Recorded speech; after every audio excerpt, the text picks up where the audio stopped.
so thank you very much, Chromadex. I really No problem. enjoyed watching it in the background as I was going. I'll be looking out for you towards the end of the race. Oh no. Yeah, I'm going to make sure I catch that yellow flag and you with damage. No, don't. I don't Oh, want. there's been some interesting re-entries, but have a good afternoon anyway, and I'll speak to you in a bit. Thank you a lot. Good luck. Good luck. Cheers, guys. Right, so you are now stuck with me. I am the Pink Pig.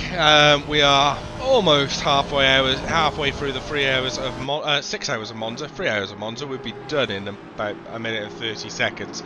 So we have Cagaglia in P1 with Keddy in 2, Rattiani in P3. As it looks as though Aya's causing a few issues. Just trying to find him. On my screen. So yes, he's just lost enough. Oh, he's just actually gone back to the pits, car number 32, and just coming back out. So I was blaming him incorrectly for those incidents. So our top 3 in the GT3s, as mentioned, is Cagaglia, Keddy, and Rattiani. Volkov is in P4. And in P5 you've got Cooper just coming through, coming to the second chicane by the looks of things. The sun is just setting in Monza, and then you got Lanier in P6, Gilles Alleman in P7, has just overtaken an Advisor GT4 Porsche. Then we got Terence Keenan in P8, so hopefully his internet holds out. Notizario in P9, and Babrari in P10. So that's our current GT3 cars. Our GT4s, we have Pilskanian, Aku in P36 but P1 overall, Zabo in P2, and Wilson Fernandez in P3. He's just coming up to a gaggle of cars. He's also quite under a lot of pressure from Beerwit behind, as you just see car number 250 lap them once again. Interesting concept of having GT3 and GT4 cars on the track at the same time for Monza. I think it's probably one of the few tracks where it really actually does work, because there's so many opportunities for people to overtake, and on this race. Oh, Bewitt! Oh no! Got all out of shape there, and slid into. Is that Fernandez? I'm not sure if it was Fernandez. No, I think it was Michael Garut. No, he's going through turn 1. So let's see if we can try and figure out who that yellow car was, or the car that was under the yellow flags. But Beerwit, yeah, that wasn't. Just got all out of shape going into the braking zone. Got sideways and then smash. So as mentioned with Chromadex, I did the first 3 hours of the race, first two hours of the race, and it was great fun, because there is that opportunity to overtake the cars, to allow faster drivers to pass you, but also lap cars as well. So Fabian is just going into the pits now with some considerable damage to that Aston Martin. We've also got Castillo has just gone past Castigliano. I don't know. I'll try my best anyway. But hopefully everyone can hear me on the stream. Feels a bit weird joining in halfway through. The BMW in car number 8 was looking to try and get past the Mercedes. There is another Mercedes behind, which is a GT3 car. So I think that might be Terence. Where is Terence? There he is. P6 now. Yes, it is Terence Keenan just trying to come past a lap. We will try and get some predictions of when people are going to be stopping, but this is the moment where a lot of drivers will be going into the pit stops to serve their third pit stop into the final couple of hours. So Terence Keenan does indeed pass, going into Ascari. Mind the curbs on the exit. That's what cost me earlier, as we saw a Porsche running very wide on the exit as well. So Terence Keenan having a little bit of a fight back from the lap car.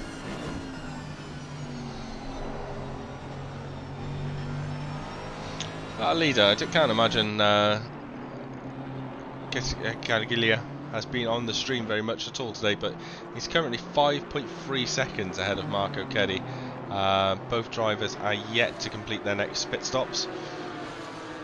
We've got the instance coming through as well on the screen. So Marco Keddy comes into the pits to have his stop, and also Ratliani is dived into the pits as well from P3. That's going to allow Cooper potentially to come through and gain that position, at least temporarily, as he heads towards Ascari, looking for that break into that little path on the right hand side is my preferred little brake marker to be able to get through there. So Rattiani is in the pits now, along with Marco Keddy. Cagilia is carried on for another lap in the BMW. BMW's pounded round for 99 laps. This will be his 100th in the BMW. Let's have a quick check on my team. My team, Christian Orich is slowly starting to chase down Chris Sauter in P23. So one of the advisor racing teams slowly closing in. Craig Hill, my teammate, currently in P22, 23.4 seconds behind Daniel Williamson in front, but Daniel has to complete another pit stop in the not too distant future.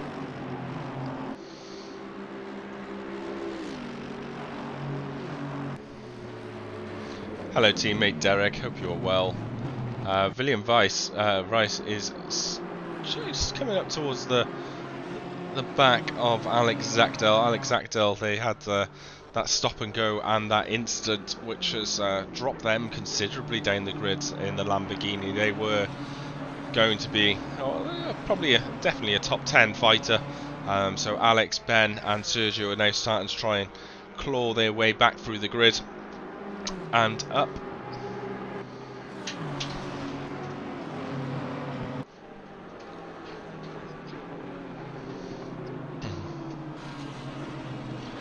Trying to look to see if there are any nice close fights or anything that's potentially brewing. Castillo and Casilio possibly the closest to getting anywhere near each other. So Porsche is not going to be the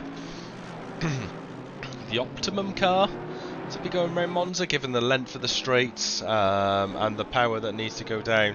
As we can see, Casilio trying to go down the inside of the first Lesmo as they go into the straight. It looks as though he's more than amply alongside into the second Lesmo. Mind the curb on the right hand side, it can kill you. The Porsche goes very, very wide through the exit, and Casilio has managed to get that pass done. There's also another BMW, it's just going past Castillo as well. And that is, I assume, somebody lapping him as he goes in towards Ascari. Christian Orich and Chris Sauter, as Daniel Williamson has indeed gone into the pits, which has allowed Craig Hill to regain P20 first from him. So Christian Orich going down the start-finish straight, just under half a second, just over half a second behind Sauter in the Lexus. Braking distance was quite a distance. Chris Sauter getting a little bit out of shape going through the exit, and it looks as though the Porsche has managed to get through. So Christian has got through there. They got a lapping car coming through in the BMW as well as they approach towards the second chicane. The Lexus is now trying to get all over the back of the Porsche. Is he going to try and make the move into the chicane? No, he's not, and that's probably the safest thing to do. The BMW behind does have a bit of flappy bonnet syndrome on his car, as now the advisor driver of Christian Orich is now starting to drive through the grid, passing the Aston Martin in front. He now has, through the second Lesmo, has a car at least protecting him from the Lexus. BMW again behind with that flappy bonnet, just moving around all over the place. Wales are playing England as well in the rugby, so I'd like to try and keep updated with that score as much as possible. But Chris Sauter now just trying to stay interested with the Porsche from the 934 car in front. See if he can get any closer as they go down the straight in towards Parabolica. He's going to be alongside, he's going to have the inside line to Parabolica as he made the move. It looks as though the Lexus just has that superior power down the straight over the Porsche, but the Porsche comes back again as they go side by side through the exit of Parabolica. Chris Sauter versus Christian Uch. Back again, the Porsche's in front. Now the Lexus comes back again with the superior power down the straight alongside as they cross the start-finish line. Down into turn 1, the Lexus looks as though he's got the Porsche has moved in front of the BMW, a little bit of a blocking manoeuvre. Again, not sure if he is trying to unlap himself or is that a lap car. But Chris Sauter, meanwhile, now has the ability to try and pull away from Christian. In the Porsche, just making it, again, that Porsche is so good round corners, but absolutely useless on the straight. I'm going to have to pace myself with my voice, I think. I'm not sure how well it's going to last for the entire race. The top 4 drivers have all pitted. Christian Aleman, currently in P5 in the Mercedes, is yet to pit. Terence Keenan behind him by 8.6 seconds has pitted, as well as Konstantin Volkov. Thomas Lanier hasn't yet pitted, and neither has P9 Notizio. Leandro Marco Babrari hasn't pitted either, and neither has Roman Boganov in P11. Oh, Chesney Salazar. I haven't seen that name in a while. In the Aston Martin, car number 23, going through Parabolica, 5.1 seconds behind Simon. These drivers are now just about to complete start their 100th lap of the race. Mattia Marchi is currently leading the way on 102 laps.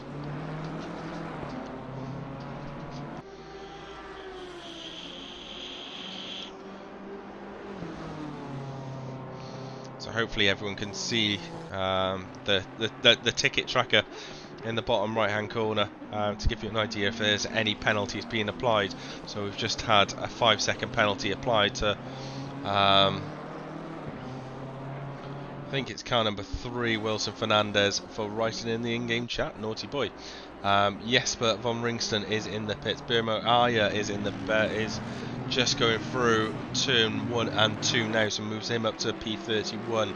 If Van Collenberg has also been promoted to P32. Dan Davis is currently in the last position. Ooh, getting all squirrely, and that's the car number 100 with the flappy bonnet syndrome. Just coming back past car number 88. Ryan Cooper's now gone into the pits as a promoted Tamas.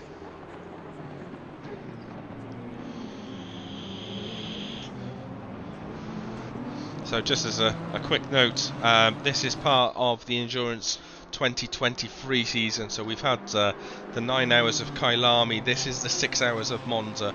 Next up is 4 hours of Brands Hatch in March, and in May we have 24 hours of Watkins Glen. So any of the teams that have signed up and participated in this event will get first dibs at being able to participate in the 24 hours of Watkins Glen, because we know it's going to be one of those events that fills up very, very fast. So Skylar Lovering, a driver which we're very, very familiar with from the Super Sprint series, finished P2 overall in the Super Sprints, is now crawling his way back through the grid. Had that incident at turn 1 and 2 where the car just kind of the other car just kind of came straight through the corner and collected Skylar and one of his teammates, but now is all over the back of William Rees to see if he can make that move. Looks as though he is now alongside as they approach Ascari. No! Oh, Skylar and the BMW. William Rees got impacted with that one as well. Never going to be an easy move to be made into Ascari. The drivers were side by side, a little bit of contact, and then both drivers just went flying. That's going to hurt. Well, the BMW looks in a bit of a state, but I think the Mercedes is even worse of a state. As indeed Skyler does go, yeah, I'm going to have to go into the pits to repair this. So he does. Domenico Bilotti in P18 now, going down the start-finish straight, has passed William Rees. Just having no damage has massively helped him to be able to complete that move, and the Aston Martin moves up into P17. So car number 18 has been promoted to P17. William Rice down into 18. Domenico Barocco in 19. Skyler Lovering in the pits in 20th. Craig Hill now has an opportunity to get himself into P20, racing with Chesney Salazar going down the start-finish straight.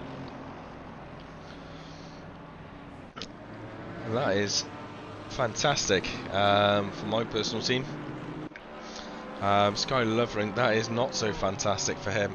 That's going to be a lot of damage to repair. Let's have a look around the grid, see who else is there. So Zabo is pitting from P1, which will allow Aku to come through Parabolica. As he know, yes, he is coming back through Parabolica to regain P1 overall in the GT4 class. Mike Yannick Hoch in P4. And then you've got Connor Stone currently in P5. Yusuf Kolak is been in the pits. Oh, it's just come out of the pits, so Connor Stone. And then you got Jan Bath in the other advisor racing team, who had that disconnect right at the beginning, which has seriously cost them.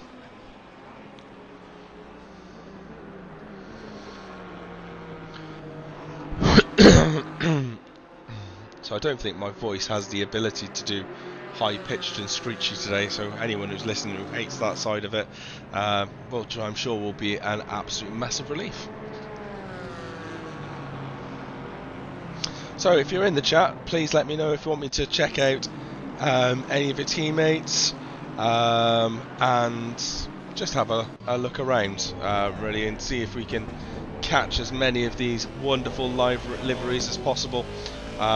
Roman Bonakov just coming through there. Jan Bath just being lapped by Sky Lovering, who's just come out of the pits, as well as another BMW who's coming through. So Chesney Salazar, it was the car that Craig Hill's desperately trying to pass, and has been trying to pass for quite some time. So Chesney, one of the drivers we are quite familiar with from the Rookie Series last season, and also Pure Sim Gear GT3 Friday. We know he's not slow.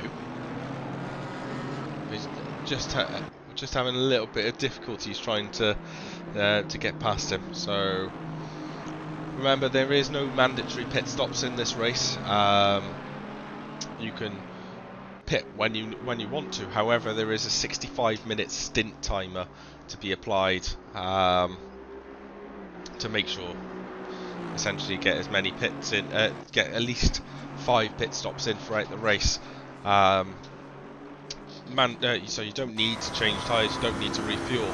However, I wouldn't fancy driving that long on a set of tyres around here. More than 90 minutes, I think, would be a bit of a nightmare. So Collenberg now is right on the back of Brimo Aya in P31. He's going alongside as they approach the Lesmo 2. On the exit, the Honda runs a little bit wider, but Brimo Aya is under pressure. In fact, he's just started to pull away. Last time around, Collenberg did a 51.3, whereas Aya did a 53. Since I've been in the server, it's been a 1 minute 50 for a fastest lap for Collenberg, and Aya a 52.6 as Chris Sauter is now in the pits. Is a move going to be made down in towards Parabolica? This is where everything could go wrong. Well, it has gone wrong, but that's for Boomer Aya. Has it gone wrong as he goes straight on at Parabolica, and that position to Collenberg has been conceded.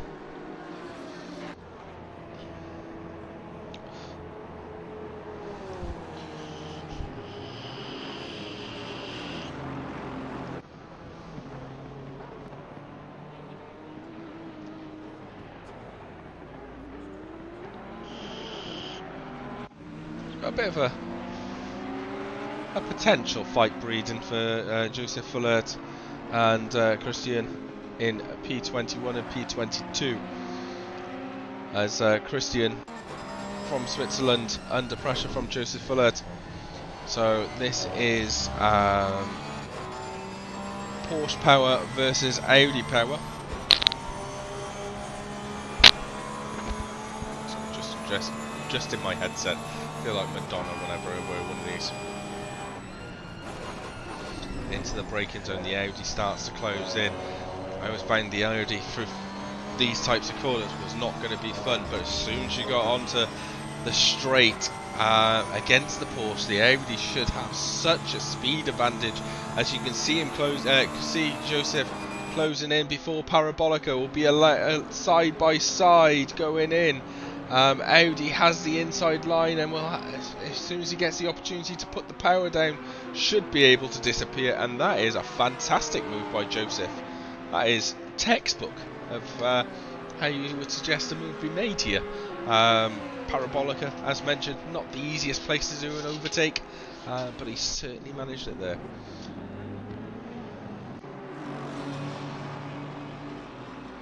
So let's have a. What we should be able to understand is that when people now need to pit against the bracket, and trying to understand so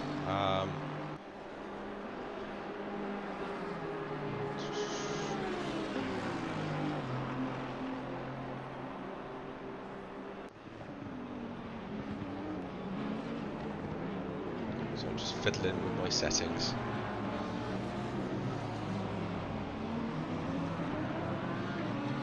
So Christian is going to need to pit in probably at the end of this lap, ideally for him, as he goes past a GT4 car, a GT4 Porsche in fact.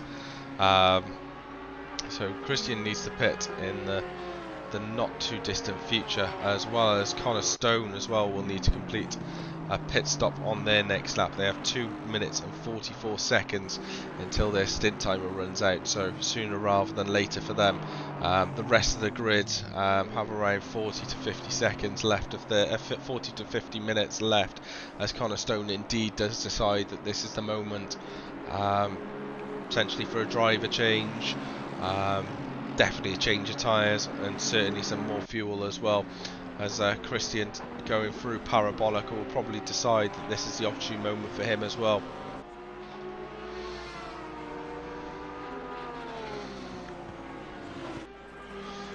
Indeed he has, he's just dived into the pit, so that's going to potentially lose them a few positions as well, as we've got Retief fighting with Castillo. It looks as though that might be a lap car behind, which has cost them a few seconds to the gap to Antonio in front. The fight in front between Mattia Marchi currently, Rettiani and Di Polito in P3. There's not too much separating the top three drivers. Seems to be a certain patterns emerging, as did in Kailami, where nobody has yet really disappeared in terms of the grid. We've got Bellotti, who's having a yellow flag moment. I'm not quite sure what happened with him. That stop by Christian has promoted a number of drivers. Christian still yet to come out from the box. Sky Lovering now has a nice repaired car, and is starting to do some push laps. So he's gonna hope for top 15 potentially, to be able to get a success out of today as we've got a Lamborghini, ERS Lamborghini flying past as they head down into turn 1. Christian stays inside the pit line as they come through and look at the state of the boards from the gap of turn 1.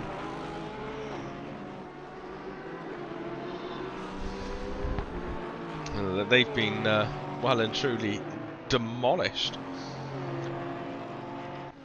So somebody who's had a good comeback drive is Carlo Desario. Started relatively high up the grid, had a lap 1 incident which put them quite far back behind on the grid.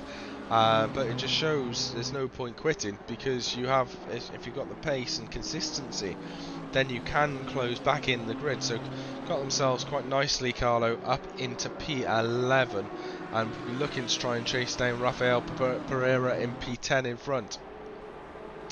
Adam Foster, I've never ever seen him in a car outside a McLaren, but he's now in the Ferrari, approaching the second chicane, up into P15, chasing down Chesney in front. That gap is closing rather quickly. So yeah, the last lap for Chesney was a 51.5, whereas Adam Forster popped in a 50.1. Alex Zagdell popped in a 49.5. So the fastest lap since I've been checking is DiPolito, I think it is, on a 48.7.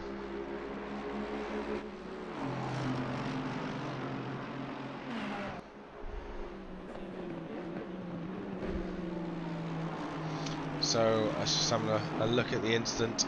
So car 149 makes a light dive into the corner and hits a GT4 car, spinning them. This was avoidable, and the penalty will be higher due to hitting a GT4 car, and 20-second penalty and 4 points to the licence for car number 149.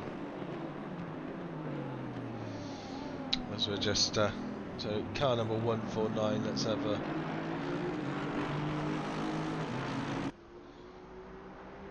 see if I can find them.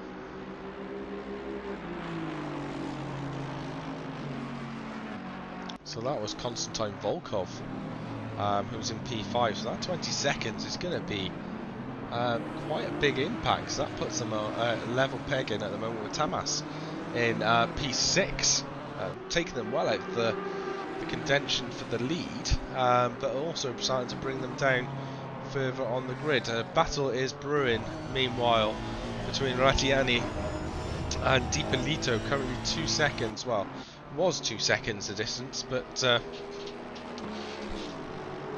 the joys of passing traffic has slowly put pay to that.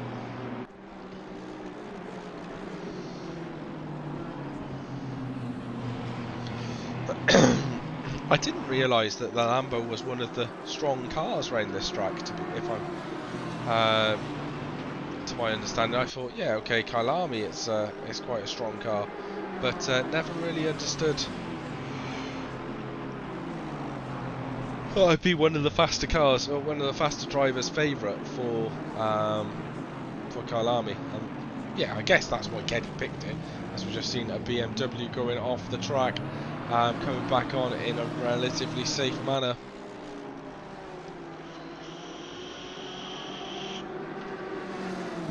Now moves past, but all that time has allowed him to drop 2 seconds behind Rattiani, 2 seconds plus behind Rattiani. So it's now dropped nowhere near close to Keenan, but just a little bit out of contention for P2. Stints went very well. Sadly made 2 mistakes. Second Lesmo, I took too much of the corner or the curb, and James meets wall. That was 10 seconds worth of damage, which I repaired at the end of the stint. And then on my second stint, I got excited because I made a pass to go into P19, and then I went wide on the second Lesmo on the exit. That kind of put me out of my rhythm, and then at Ascari I decided to meet wall. which wasn't nice and not fun, and rather upsetting. But Craig, who's taken my place, has been demolishing my lap times as Barocco. Oh no! So Barocco hit. Jesus!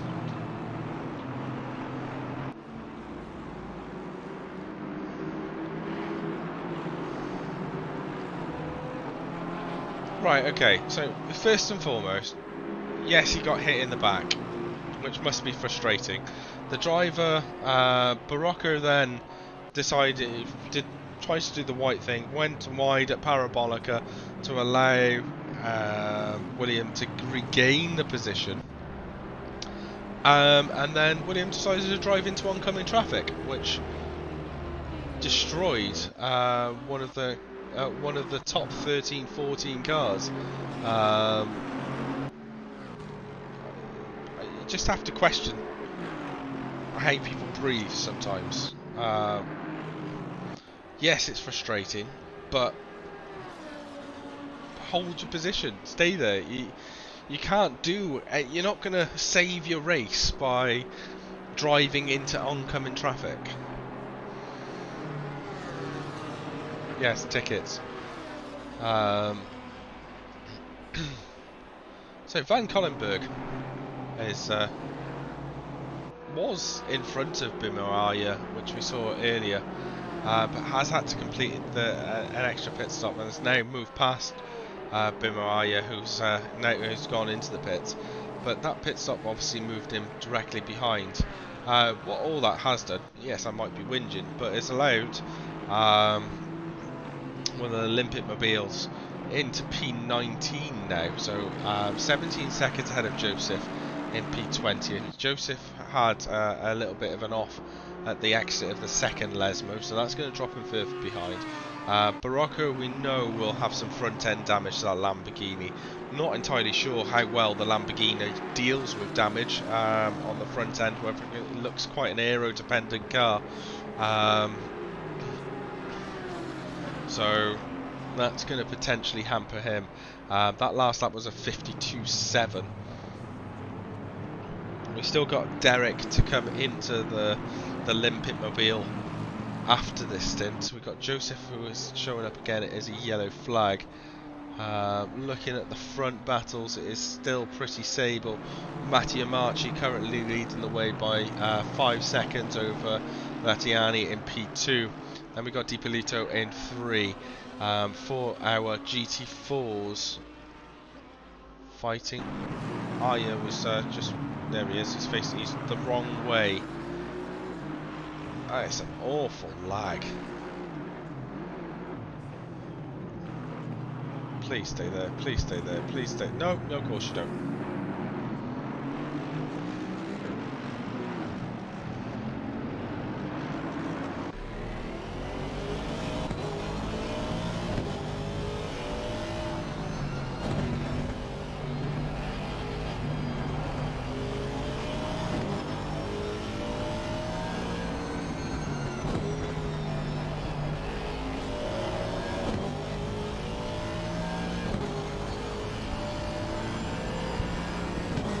I don't know what to say. It seemed like the obvious opportunity to stay there. Okay, you've made the mistake of trying to get back onto the track by spinning out again, but then whilst you're at the apex, you then don't just drive straight into a bunch of cars coming through. Meanwhile, Aku is currently leading the GT4 class. Castillo is off the track in the Porsche with the yellow rims, currently in P30. He's having a little bit of an adventure. So car number 331, let's have a look. So that's Mr. Zachdel. So Alex Zachdel, Ben Eck and Sergio Oz had a a strong start to the race. I think they were running in P6, P7 after the pit stop. Had a stop, got hit by one of the other cars, car 738 I think it was, and then also had a stop and go penalty, and since then it has been recovery drive. On recovery drive they are 18.9 seconds behind P15 as they go and attempt to make a move into turn 1 of what I assume is a lap car, potentially unlapping themselves. Assetto has been pumping in the laps, currently the fastest man on track, and the only driver into the 48s at the minute. Yes, technically hit by a teammate. Assetto trying to go around it into the second chicane, decides it against it. The sun is now starting to set, and since then, like I said, just being on a recovery drive, 18 seconds behind Adam Forster in P15.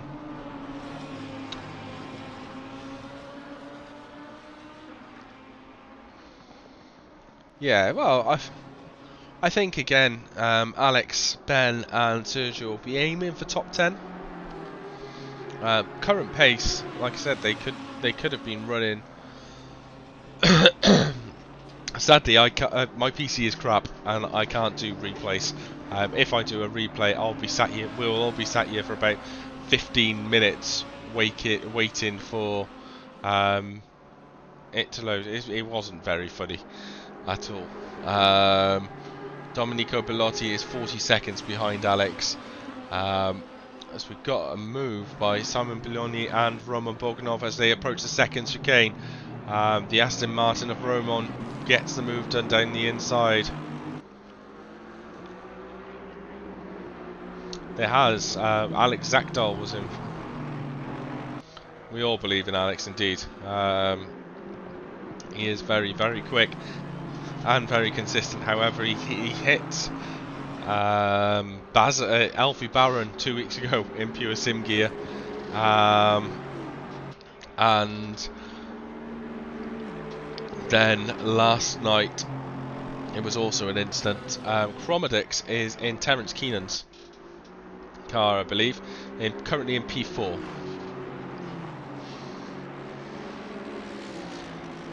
So they've got a bit of a job to do, trying to keep Konstantin Volkov behind, and also looking at Tamas Lanyi, 16 point. Konstantin Volkov is 14 seconds behind. Dipilito is 35 seconds in front. I drove Monza 3 hours with him a month ago, and he was super consistent. Yes, he is super consistent. And he's a nice guy as well, which is also a good thing. Hello, Robbie Robstra, first time chatter. Oh, you let me down, Robbie. I thought you would have been the most active man in this, Mr. FRL.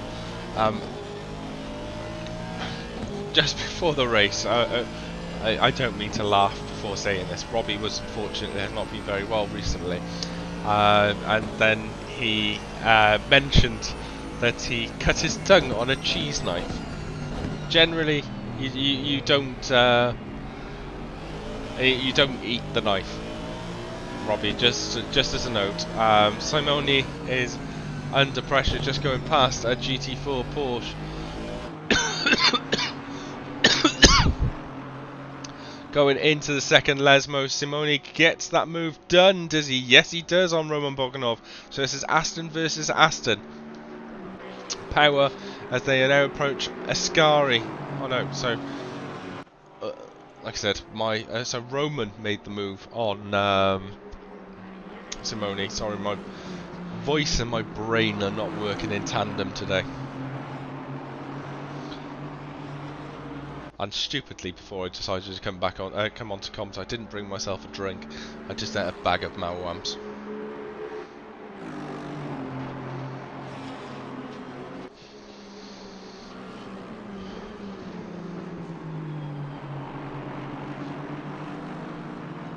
And all I've had today is leftover tea from last night.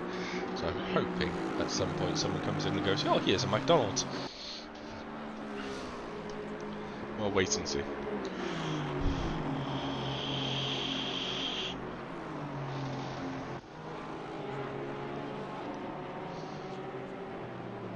So another driver. So Johnny and co were fantastic last time out at Kyalami in the Porsche. It is a bit far from.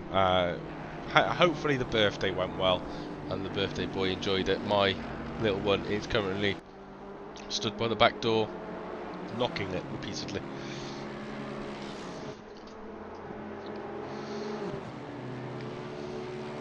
So it looks as though another ticket has been raised.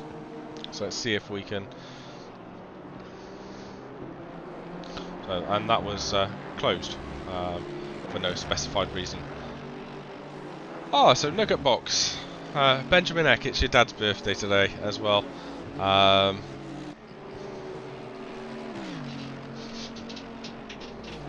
Yeah, family indeed. Yeah, mine are in the house watching the Wales versus England game, and I'm sat out in the back garden. So, Bulaganov and Simone are not wanting to separate from each other at the moment as they're going through a Ascari. Bulaganov is definitely under pressure from the Italian driver behind. Last time out, Simone did a 52.9, Bulaganov did a 51.5, so 1.4 seconds difference. But I think Simone had a little bit of an issue as they come out of Parabolica, down the start finish straight. Into the slipstream goes the Aston Martin. The lights are starting to come into effect now. Craig Hill up to 18th position. Into the slipstream, moves outside the slipstream to get the inside line for turn 1. We'll have the outside line for turn 2. That move was sent, licked the stamp, and he posted it. That is a fantastically clean move, and fair respect as well to Roman for not just shutting the door on him, as he gives him a little bit of a flashing light, probably to say that this fight isn't over yet. I'm going to come back at you. Yeah, it's always the joys when families all get back round the table to go. Oh! Well, it was an aggressive move by Simone, but a clean move by Simone, and then an aggressive move by Roman, but definitely not a clean move by Roman, as he's frantically trying to get the move back on the Aston Martin.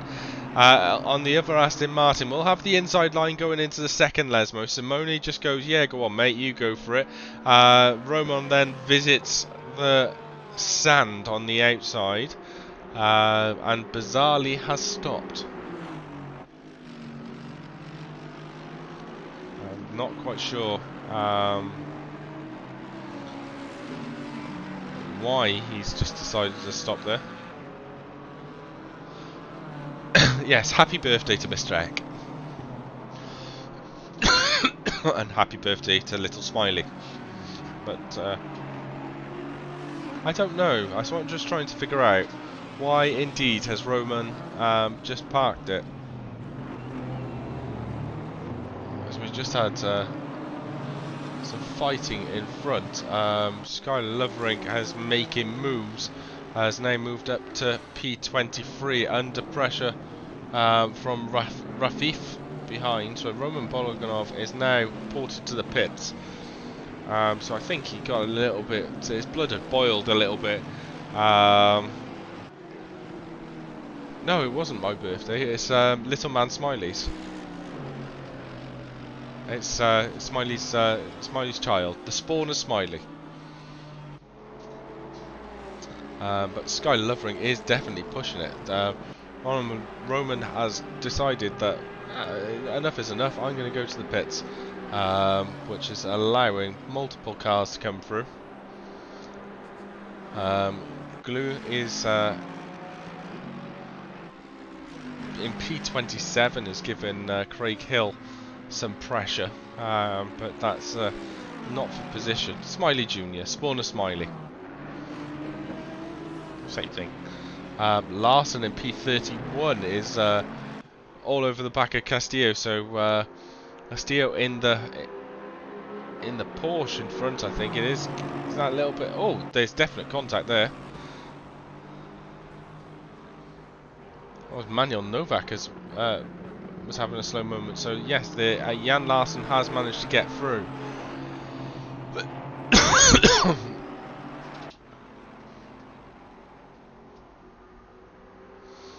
ticket's just been closed for opening by accident.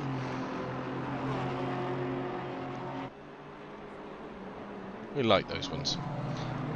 Guillaume Borges has taken over from William Rees, so he's now all over the back of Spillino as they go through the Lesmos. So will Borges show similar pace to what William Rees has in the stint earlier? Chris Sauter has moved up to P25, meanwhile, in the Lexus, lapping 51.6s. Laura Hill doing quite well in P20, taking over from, I think that was Shabo was in the car earlier, but now nicely up to P20, hoping to continue that progression in the BMW, which is obviously quite strong here at Monza as well as the Lamborghini. I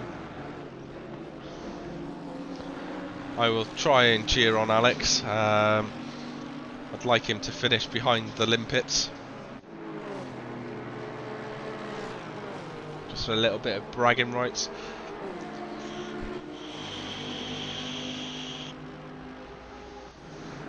So Borges has gone past Spillino in P31. Skylar Lovering now right on the back of Mirko as they're going through Parabolica. Skylar's just pushing every single millimetre out of that Mercedes as they're going down the start-finish straight. The Lamborghini does seem to have a little bit of the pace, but Mirko's no slouch driver. Did last lap did a 49.6, which is their fastest lap, as Advisor Racing Team goes off through the centre of the chicane.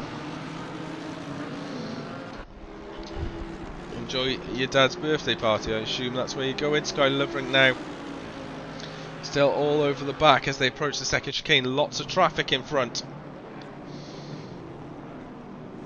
Going to go for the inside line. Simone's gone for into the pit. Sky Lovering makes that move up to P21. 10 seconds to Laura Hill in front. Johnny Manoram, so Chesney Salazar has now moved up into P12 with that consistent approach, lapping at 150.3.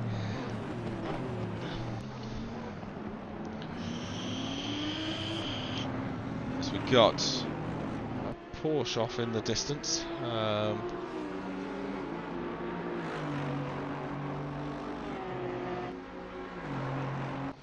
Mirko's not letting Skylar get away. The fight for P21. Gaps at the front are currently 7.4 seconds between first and second, 9.3 between third and second, and 36.5 between fourth and third. Then you've got Konstantin Volkov at further 12.4 seconds behind. Johnny Manoram is slowly starting to chase down Luke Croft. Last on around half a second. The lap time difference, a 50.0 for Johnny, a 50.5 for Luke. Simone come out of the pits and is going slow to allow as much traffic as possible through. They've dropped down to P15. That's promoted Alex Zakdal to P14. Alex is now 14 seconds behind Adam Forster. Forster and Alex lapping pretty much identical lap times at the moment. Johnny Manoram has looking to get past Luke for the second chicane. Little bit of contact. Luke goes off wide. Johnny Manoram moves up to P7, and next on his list is Tamas in P6, 35.6 seconds in front. Igmam Alessandro is 53 seconds behind this fight, but Johnny Manoram has now moved up into P7.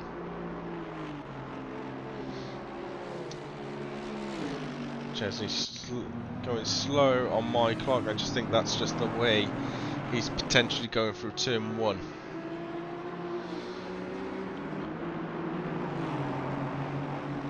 So there are still 7 GT4 runners on the track. Roman Bologov has come back out of the pits by the looks of things. Hopefully he has calmed down, but he is now in P35. Runs quite wide on the exit of the corner 2 approach the double right-hander. Remember, he is lapped, so yes, he might feel like he has the superior pace, but right this moment should probably concede that position to the BMW until tyres get up to speed as they go through the second chicane side by side onto the exit towards Lesmo 1. It looks like the ERS livery car is behind. Just over 2 hours and 10 minutes remaining, so Pavel Morev has taken over from Roman Pologonov. Our GT4 drivers, so Zabo Gergely in P1 on lap 112, Renato in P2 also on 112, 43 seconds behind, runs a little bit wide on the exit of Lesmo 2. Aku was leading earlier, currently now in P3, 15.4 seconds behind. Mike Yannick in going through the second chicane. No, it's Ascari, sorry. In the Porsche, doesn't seem like it has any downforce in that thing at all. Luis Visser in the Aston Martin in P5, and then Fabian Kana in P6. They're currently 2 laps down from Luis Visser, lapping just a little bit quicker. Fastest lap by a GT4 has been Renato Donales with a 57.8 so far. So Rafi in P26. See if we can have a look through some of these car liveries and see if we can get some voting on what looks the best. So Pavel Morev just allowing Alex Zakdel to go through in the ERS car. Then we got Dan Davis in the BMW. See if we can get a nice close of Dan's car.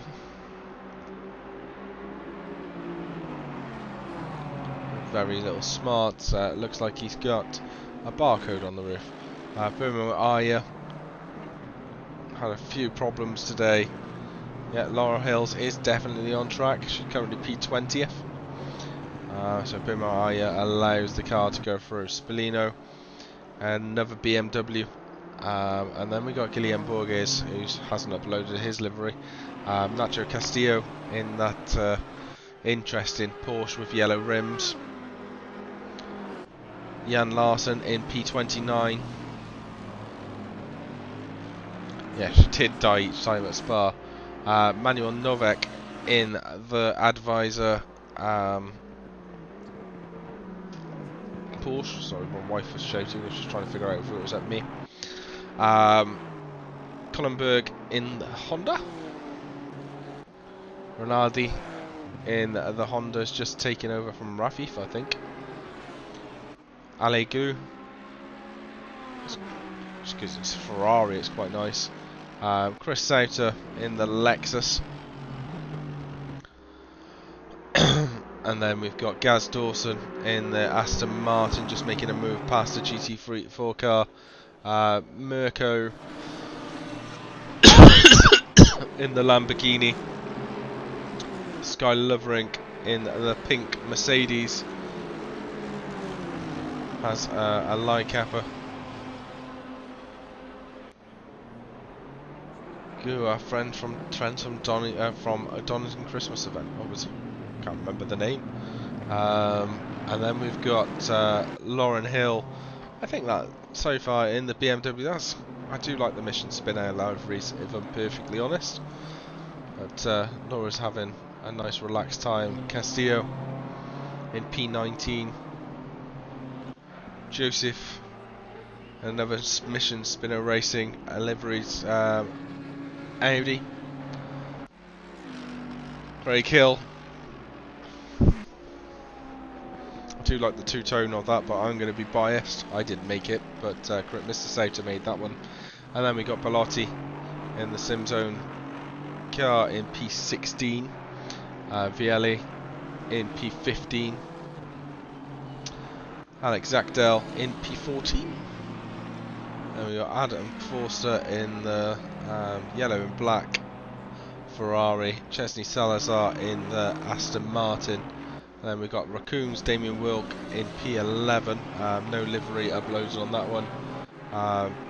Doesn't look like one's been uploaded on Carlos Azario's car. And with Alessandro. And one of the flat out sim racing cars in P9. Luke Crofts in P8. Johnny Manoram again. I do like these. I like the black on these Mission Spino cars. Tamas in a BMW. Konstantin Volkov in another BMW. Terence Keenan in a beautiful Merc. A mighty Merc. To go with a mighty Ginetta. A Kelly liveried Lamborghini. Rattiali hasn't put in a livery.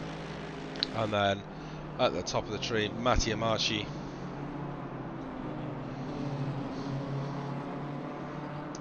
Going right through his 126th lap. So this will be the next round of pit stops for these drivers. If they're on their normal schedule, the latest any of these drivers will be pitting will be about an hour and 45 minutes left. If you've gone for the full 65-minute stint timers on each.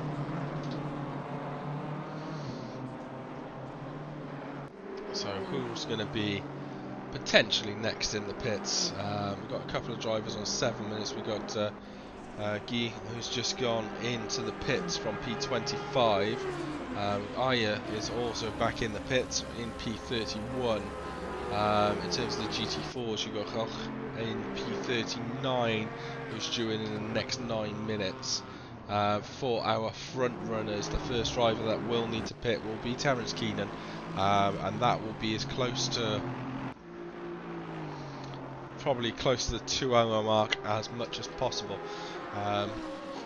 If you manage to plan it well, you may be able to get just fuel in for your final stint during your final stint, rather than trying to do a tyre change, and that could gain you like 25 seconds. But also, you know, you've got higher deg on your tyres.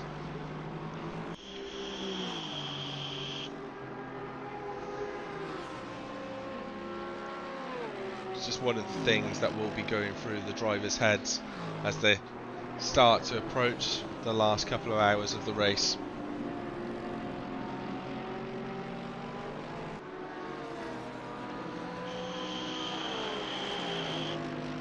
Is how can we get it so we only have to do maybe a small stop rather than full-blown tyres and fuel stop. But I think if you go in towards the 8-9 hours, then that starts to become more of a possibility. Once you go into the 12-hour races, then yes, definitely you're trying to minimise the number of stints you need to complete. 24 hours as well. But then the difficulty comes with those longer events of how you're going to manage your drivers, because there'll be some drivers who will want to go to sleep for periods of time and be awake, and how do you guide that in terms of predictions, especially if one stage you might get some damage and you have to repair a bit earlier. So just on board Spallino at the moment, we've got a yellow flag for Colin Berg, who's just gone off. Looks as though Ascari has claimed another victim, and Colin Berg has just rejoined at the exit. Borges has gone into the pits as well, with some flappy bonnet syndrome, so Borges meets wall. Chesney Salazar is just under 5 minutes left in this stint, and so is Terence Keenan. It's just approaching that 5 minutes, so I assume Chesney will be coming into the pits. That will allow Adam Forster, probably Alex Zakdel, to come through as well, but again, these drivers will have to pit. Alex has car number 39 in front of him at the moment. Jan Larsen has managed to pass Federico Fioravanti. Position as they just go past the pits for another time. Terence Keenan has gone into the pits. Be interesting to see if it will be Christian Romero, who you heard from the previous 3 hours before me, is going to jump into that Mercedes to finish the rest of the race. Chesney Salazar carries on for another lap. He's going to push that right down to that 1 minute barrier before he comes in for a stop, potentially trying to get them back on schedule. We got Craig Hill going round for another lap as well into the car. After Craig, you'll get Derek Bruh. P19 Castillo is also pitted. Laura Hills will also have to pit in the next couple of minutes as they're going through Parabolica at the moment. I'm assuming yes, not this lap. Terence Keenan is still in the box. Johnny Mannering doesn't have to pit for another 19 minutes yet, so he's going to be one of those drivers that is potentially looking to try and put that in on them. So Terence Keenan, I don't think it is Terence, but that was a bit interesting coming out of the pits. They got BMW going slow on the on the left hand side of the track. So car number 40.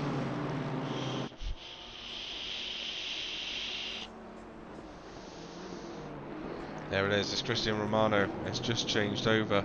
Yeah, that is Chromadex. Christian Romano now puts in pressure, trying to get back the pressure on the car in front. So Johnny Mannering in another Mercedes is going to be right on the back of Christian. Chesney Salazar's dived into the pits as well, so that's going to promote at least Adam and Alex Zakdal in position. So Johnny Mannering is now right on the back of Christian Romero, and he's got that move comfortably done into Ascari. Imagine the tyres are now starting to warm up for Christian, but that was a relatively easy pass for Johnny going down in towards Ascari. Johnny will be trying to chase down Tamas now in front. Alex Zakdal has indeed been promoted now into P13. He will need to pit in the next lap or two. Yeah, Koch is also there. So Craig Hill has now moved into his final 5 minutes. In fact, he is in the pits. So this is going to be Derek is going to come out on track. See out the remaining part of this remaining 2 hours of this race. Skylar Lovering also dives into the pits. We've got one of our front runners in the pits as well, which is Fulvio Di Polito. So he's dived into the pits. It looks as though Rattiani and Marchi and Volkov have gone round for another lap. Chesney Salazar goes very deep into turn 1. That's not the ideal line.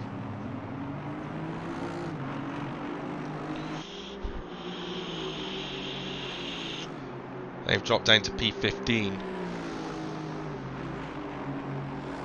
So will Laura Hill now go into the pits, having just over a minute and a half left of the stint timer before that goes up, and then we'll penalise the drivers if they haven't completed a pit stop. Maybe Laura's waiting for a teammate to come into the chat, we don't know, or trying to set the strategy. Just over a minute left until that stint timer runs out. Oh, what a lovely human being. Thank you.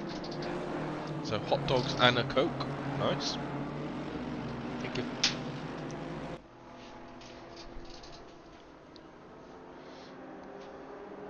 I think I said something wrong.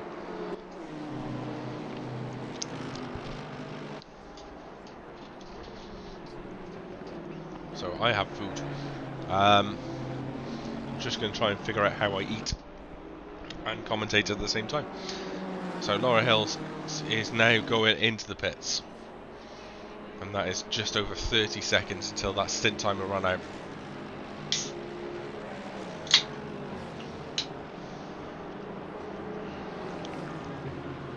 So Chris says, I like the NASCAR style number on the roof of the Mission Spino cars.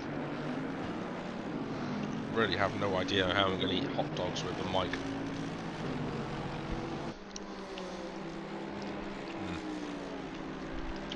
I'll just put mustard on my mouth. It's going to be sexy noises.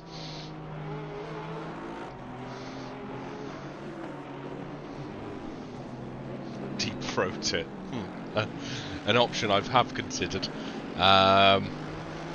So Derek now comes out into P18. So he's got sparks flying out the side of the Mercedes. So car number 7 is out on track in P18. So we're going to try and keep an eye on a battle that might brew between Derek and Chris Sauter.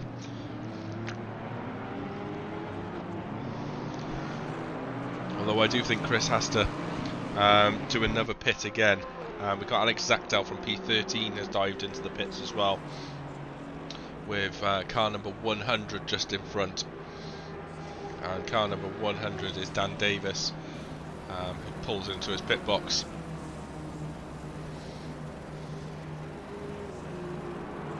So Alex Zachtel's in the pits, and we've got Adam Forster who's gone round for another lap as well, trying to get that overcut, trying to do something different to Alex Zachtel. Anyone else? Stint timer about to come up. Konstantin Volkov in P3 currently. Has a minute and 45 seconds left of his stint timer as well, so they're going to need to pit. Mattia Marchi has just over 8 minutes. Rattiani has just over 5 minutes left of their stint timer as well. There's no majorly close fights. Christoph is gaining on Derek. Derek, where's Derek? Derek is just been overtaken, so he's dropped down to P19.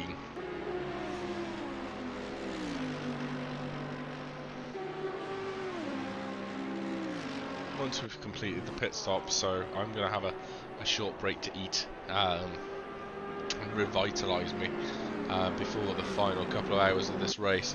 So Mirko had a little bit of a yellow flag. We've got Konstantin Volkov in the pits, and we've got Rattiani is still ploughing around the track. So he's just gone up the inside. How is that Honda just absolutely destroyed and has eaten the exit of Ascari? Eaten that the entry to Ascari. I know where I would have been. I would have been somewhere in bloody Imola if I attempted that. So Adam Forster's pitted from P12. That's left Damien Vilk in P11 quite comfortably.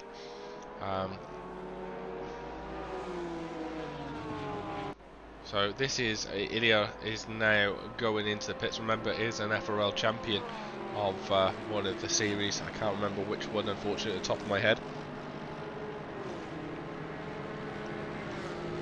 But that means that he's pitting from P2. As Volkov pitting or just coming out of the pits, as Adam Forster's also coming out as well, directly behind. So frustrating, waiting for that line and then go. So the BMW gets away before the Ferrari. Christian Romero has been promoted back into P5. Russ Blake is out on the track. So you've got Russ Blake and Damien Wilkes. I thought they were once one and the same person, but hey.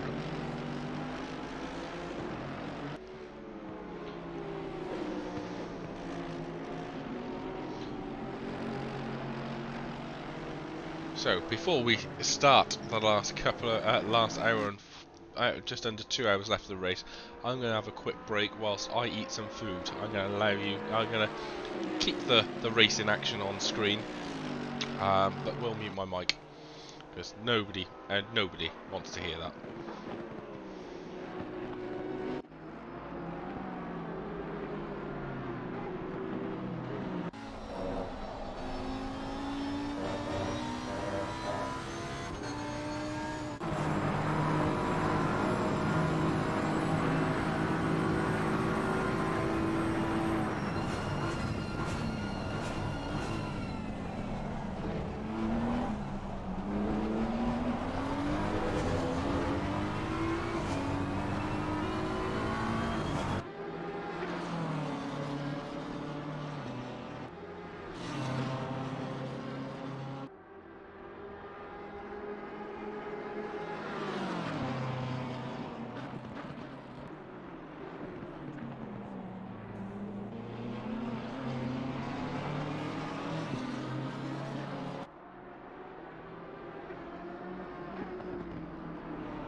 So, no hot dogs were deep-throated in the making of that video, but I am back. So Zachtel managed to pass Barnard, but Barnard wants that fight back. Although it has flagged up as a yellow flag, I'm not sure if there was contact with a back marker there potentially. Oh, no, I don't think it was even a back marker. It was Henrik Horvath on P8. With lots of cars going through there. We've also got Johnny Mannering trying to fight back to Christian Romero. So this is a battle that was going on earlier. This is round 2.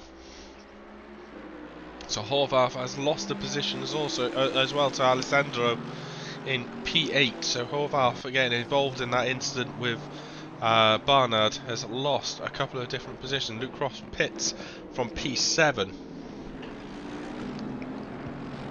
And that's allowed Sergei Mace. That's nice, I'm glad you want to play. So Johnny Mannering now right on the back of Christian Romero, breaking into the corner. So last time out, Christian popped in a 49.3, which is quite impressive. Johnny Mannering with a 150.1. So Christian, by right, should be pulling away. Alessandro Horvath, Crofts and Barnard all pitting. Barnard, I assume, pitting to repair some damage. We have just over an hour and 46 minutes left of the race. Alex Zachtel now trying to chase down Russ Blake in front.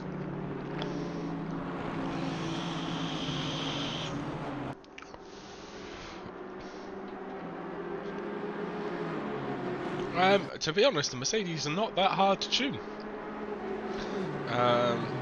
We changed the wheel rating hours down to 950.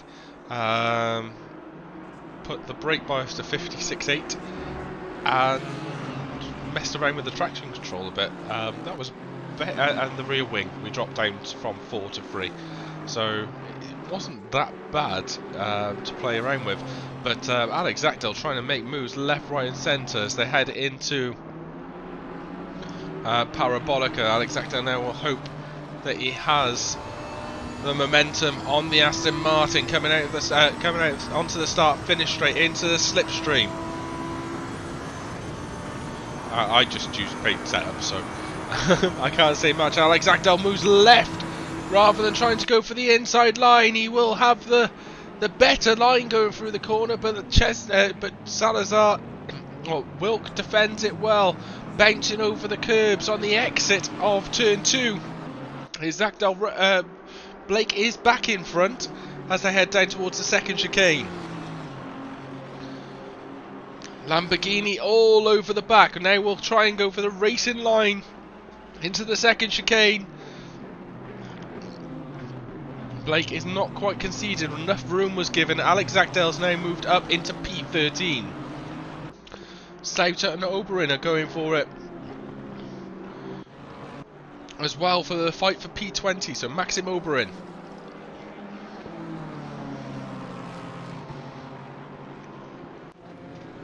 is still ahead. Johnny Mannering and Christian Romero. That fight still wants to carry on.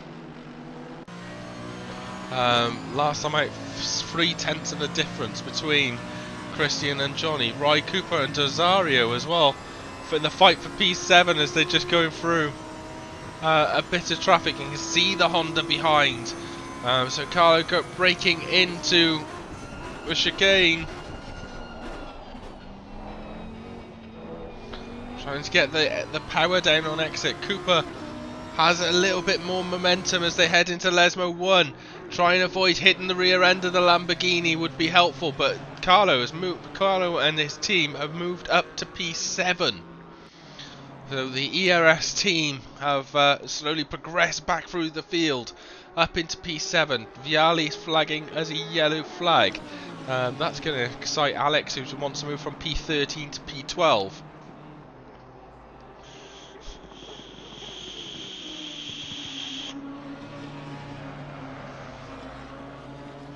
So close between these drivers coming out of Ascari.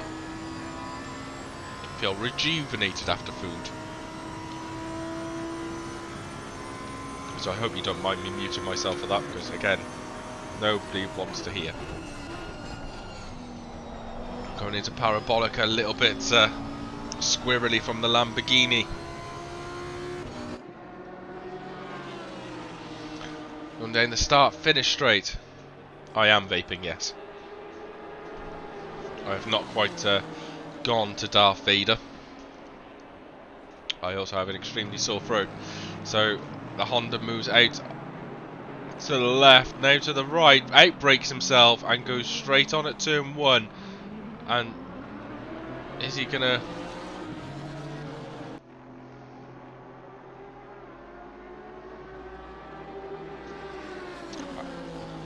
You should do it closer to the mic so we can hear. Okay. Realistically, how high can Zach Dell get? Well, Alex is on lap 135. He's a lap behind Wilkes in P10. Horvath has just had to do another pit and had some extreme damage. Honestly, I think Alex could possibly get P10. It's fine. Generally it stops me from crying, so I like to vape. Brown and Chica. So Brown had contact at the start, and then Chica got hit, and then he hit someone, and then they just decided that was enough for the day. So I think they lasted about an hour and a half. So back once again, going through Parabolica, Desario versus Cooper once more. Wider line used by Cooper to try and get them on the power. And is he going? Oh no! Carlo then decides to that he just doesn't want to be a silver, Smiley. He wants to be pro-am for life. If any of you racing enthusiasts, well, we were overly kind by allowing him to use his hot stint for more races. But don't forget, our seasons are currently up for sign-ups. We've got the British GT, which races on Tuesdays. You can do by yourself or with a teammate. You then have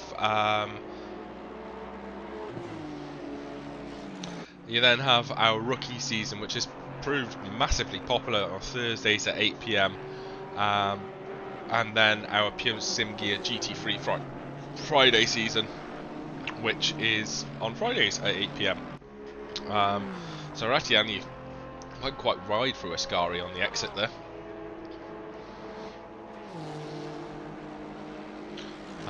Chris Sauter is under some quite extensive pressure coming out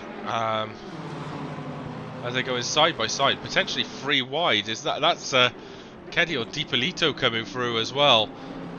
So that move was very, very, very brave from Marco Keddy there, just absolutely going full-blown send and passing. Not quite sure where Johnny Mannering and co have gone,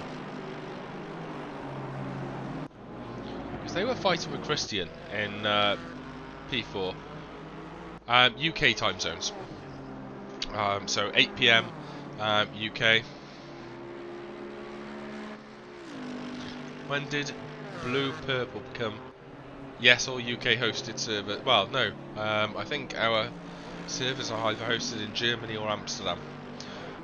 Where are you based? Because we have had a number of US-based drivers coming racing in our servers, as well as in US. So Skylar Lovering, for example, raced in our Super Sprint season, races out of America, not sure where. And we've also got Rowdy Burns, who races in our rookies, and they haven't experienced too many issues. I was just looking at Ry Cooper currently going through and pushing to try and get back to Gilles Alleman. So Gilles Alleman is Johnny Manaram, so they just... so let's have a look at car number 100. Although Derek Bruh is under pressure from Maxime Aubrin, dropping it, trying to potentially gain that P20 back. Derek decides now, I'm not going to fight you through Parabolica, and allows Maxime to move up to P19. Derek now has 5 seconds to car number 8 behind. Chris Sage, I think, has to pit again. So car number 100, 100, 100. So that's Matthew Duffin. Currently in P34. Last lap was a 52.3. Fastest lap since I've been in here is a 50.9. Currently 16 seconds behind Alexander Goltsev, but is 90 seconds in front of Abda in P35. If you visit formularacinglleague.co.uk, we'll have all our seasons in there, and also, as Chris has kindly provided, our SimGrid link. That's how you join the different events. So Sergei Zabo drops into the pits from P38, and that is P3 overall in the GT4s. Renato Donales has also dived into the pits. Aku in P2, just going through Ascari at the moment. Think he's has potential to gain P1. Well, the thing is, the one thing I like with the endurance races is it's not about, for the normal people. Yes, okay, you have your aliens, you have your why is Derek on a yellow flag? Derek's got flappy bonnet syndrome. You have your aliens, you have your Kagelia, Rattiani, Keddy, Christian Romano. That's not going to be the way. Please don't hit anyone. Good, nice. You have your aliens. Yeah, you have the aliens, which are the fast guys.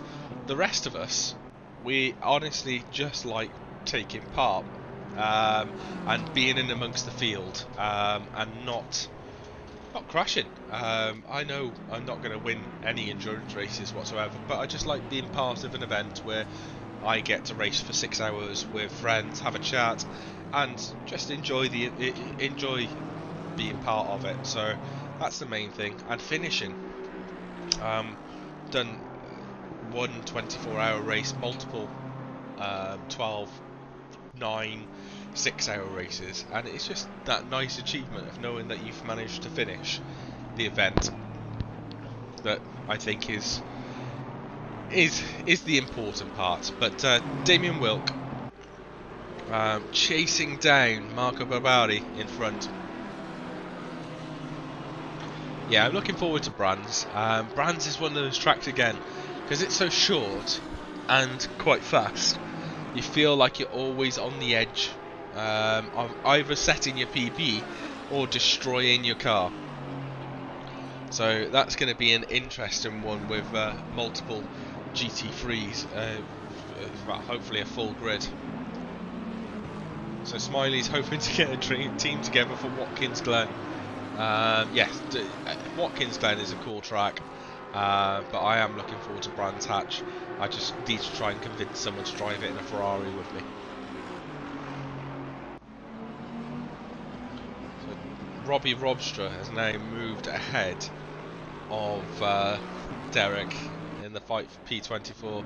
Daniel Williamson also comes through. That looks like quite big damage for car number 7. Who have you got so far then, Smiles?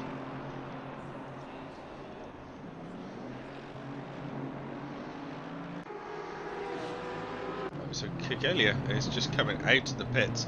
So they've pitted relatively early.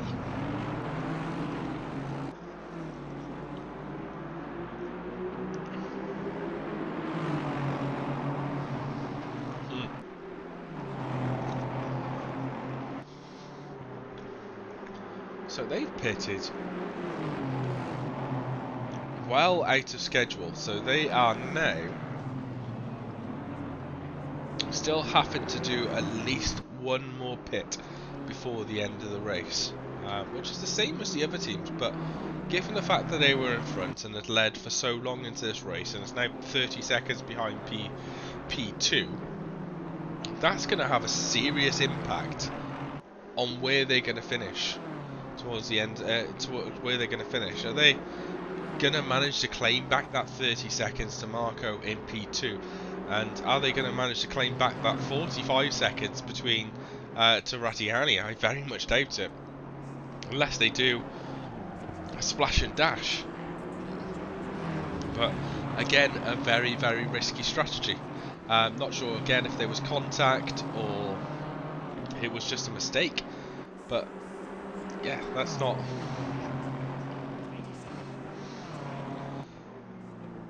Not 100% sure as the reasons why.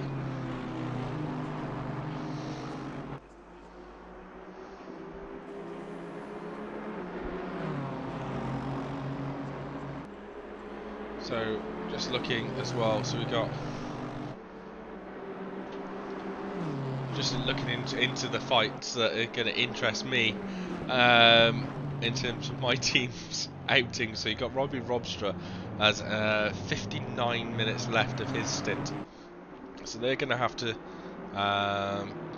do another pit stop with roughly just over half hour remaining. Derek's also going to have to do a pit stop with about 28 minutes remaining, so it might be worth again just trying to do that splash and dash for both those teams. Derek is currently 25 seconds behind Federico Ferrenti. Looks like there's Damien Williamson having a few issues.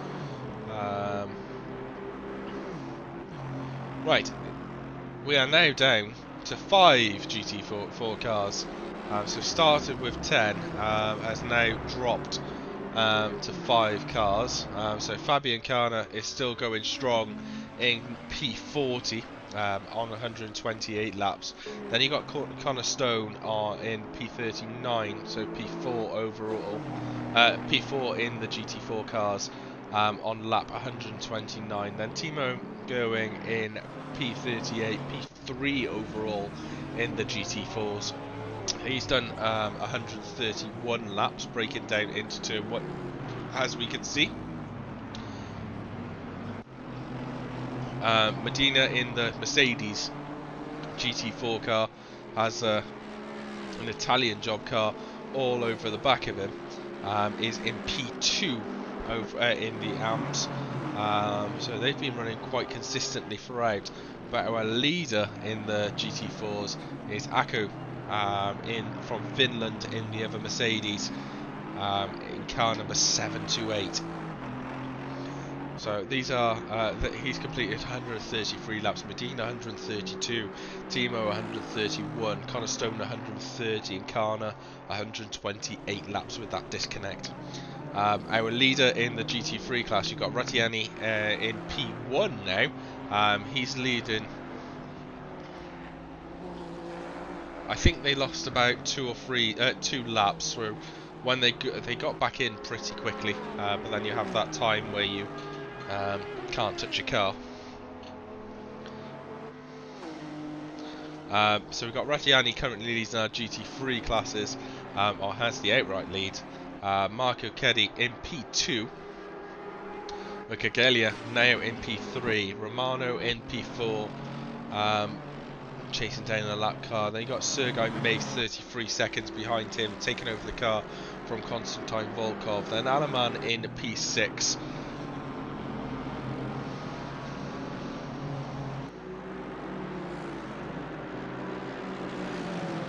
So Isman Auto. So Alaman is going to be. So we've got a BMW on the inside who's attempted to unlap himself.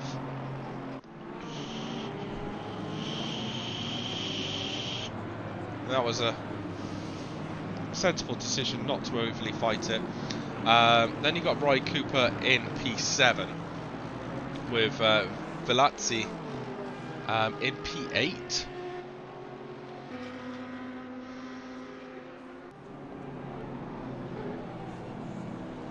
Yeah, the BMW itself is very fast. Then you got FRLACC in P8, with Babari in P9, and Damien Wilk in P10. Very much a Lamborghini lover. Alex Zachtel now in P12, 70 seconds behind Horvath.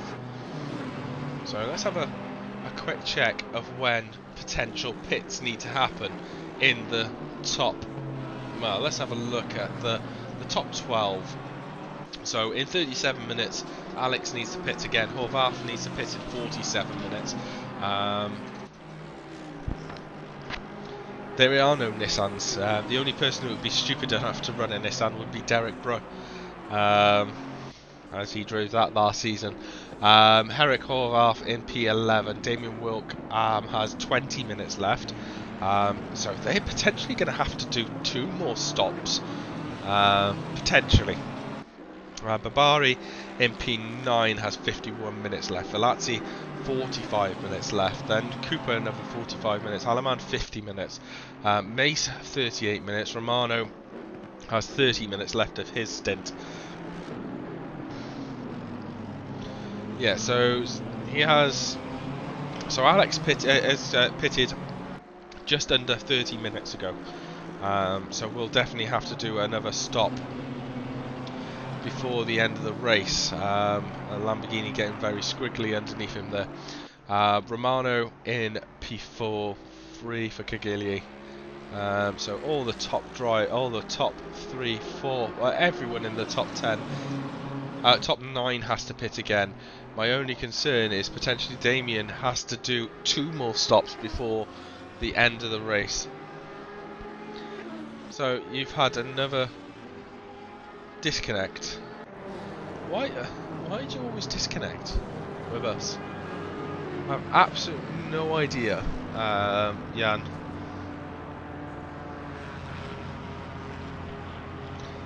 Good thing is, in fairness, you guys, you always come back in and you always look to finish the race.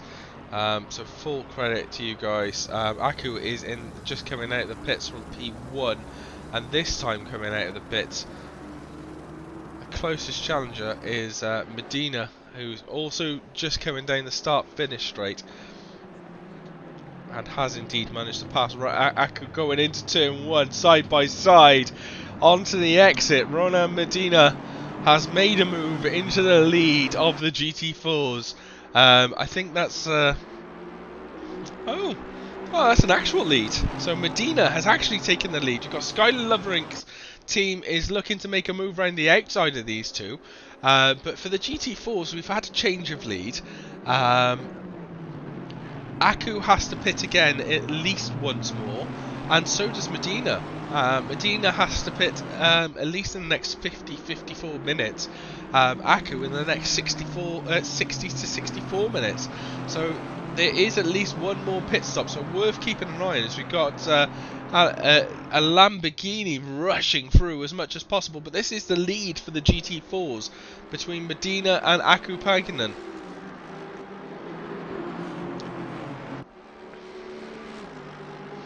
Trying to get a glimpse of Aku's car. Quite a few cars surrounding them at the moment, but there's still only 6/10 of a second between them. The Mercedes manages to hang on through Ascari. A car behind will be able to make a move. So let's have a look. So Derek's now in P27 getting blue flagged. Last lap from Derek. Again, I will mention this is his own personal selfish interest. There's a 52.2. So that's in and around the pace of the people around him. But it's not going to break any hearts of the people in front. Robbie Robster has popped in a 52.0 in P23 in car number 2.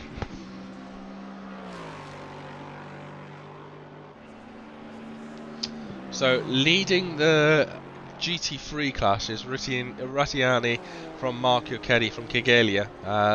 They're all on, have at least one pit stop remaining between them. In terms of our GT4s, we've just had a pass with the lead.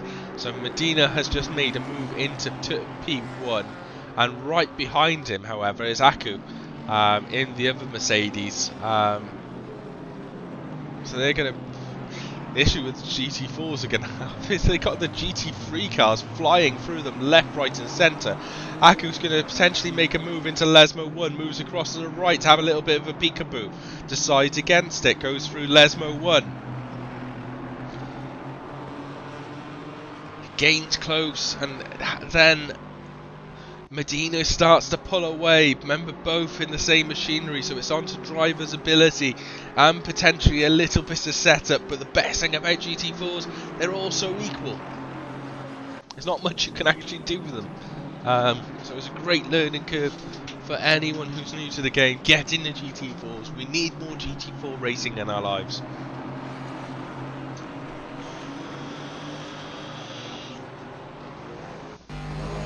Have a little bit of a driver's eye view from Aku. Just had to let a GT through, absolutely, and it's a shame that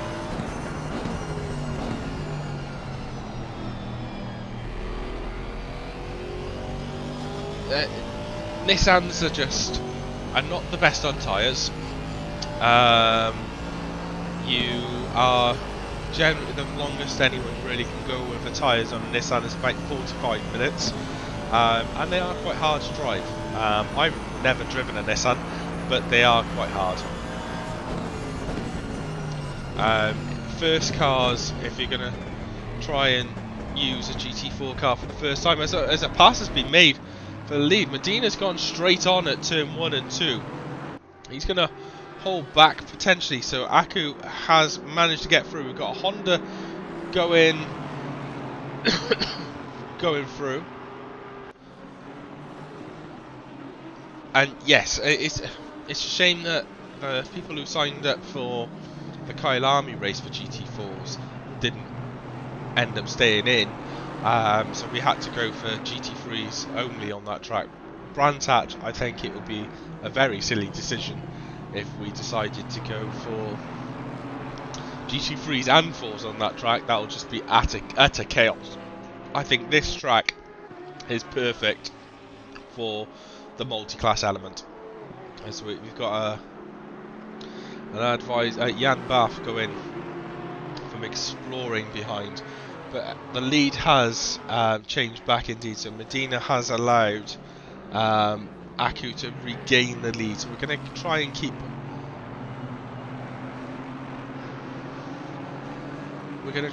tabs of that GT4 fight and see how it develops. In terms of our top drivers, we've got Rattiani, Keddy, Kigelia, Romano, Mace, Cooper, Alaman, Vilazzi, Babari and Damien Wilk. Like I said, the only one I don't think they have to, but there is a potential possibility that Damien Wilk will have to pit again. So I want to use random front engine cars for one-offs, Lexus or Bentley. Lexus. I really want to. I was meant to use the Lexus this season, but a livery was built for me for the Audi, so I ended up running the Audi. Next season I'm going to do the BMW M4, which I think is a good car for anyone starting out in it to run a BMW or an Aston Martin. So do you think we'll get GT4s, 3s and 2s when the recently announced stuff hits? I think we're going to give it a go. We've done quite a few big grid races at Spa and Suzuka, where we try to get as many of the different classes on the track as possible. So we did Porsche Cups, BMW M2s, GT3s, GT4s on the track at all at the same time. I think we had about 80 cars going round.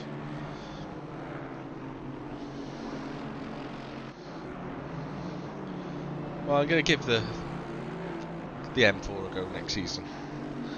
My rookie season. Well, meanwhile, more importantly, we got cars who want to fight each other. So Nacho Castillo has been... Oh! So going out of Lesmo 2, he had a little bit of oversteer, assisted then by Goltsev to meet Wall. Yes, rest in peace, little Porsche. I'm sure Sergio was in the background pushing him against the wall. Anyone doesn't know, Sergio Azario had didn't have the best of time in the Porsche this season.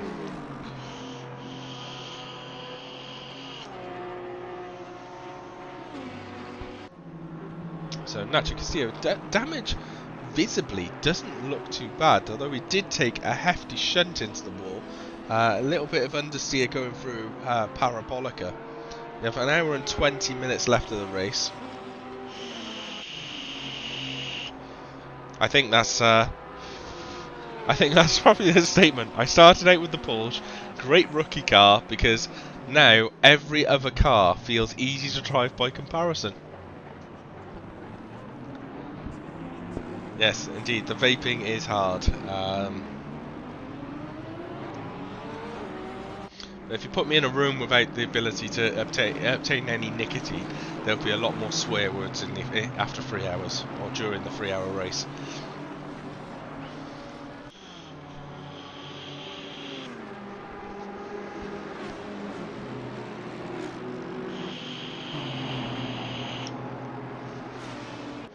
I prefer to go by my alias, the Pink Pig. I had to explain to my daughter earlier what the Pink Pig was in terms of the car. Just putting that out there. And why I wanted to be called the Pink Pig.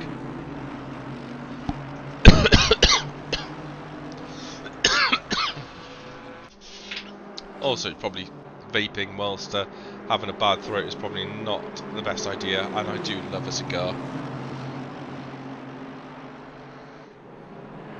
So, who is close to each other? So, Aku Pietinen is now 33 seconds in front of Medina. I assume Medina's had to go in for another stop.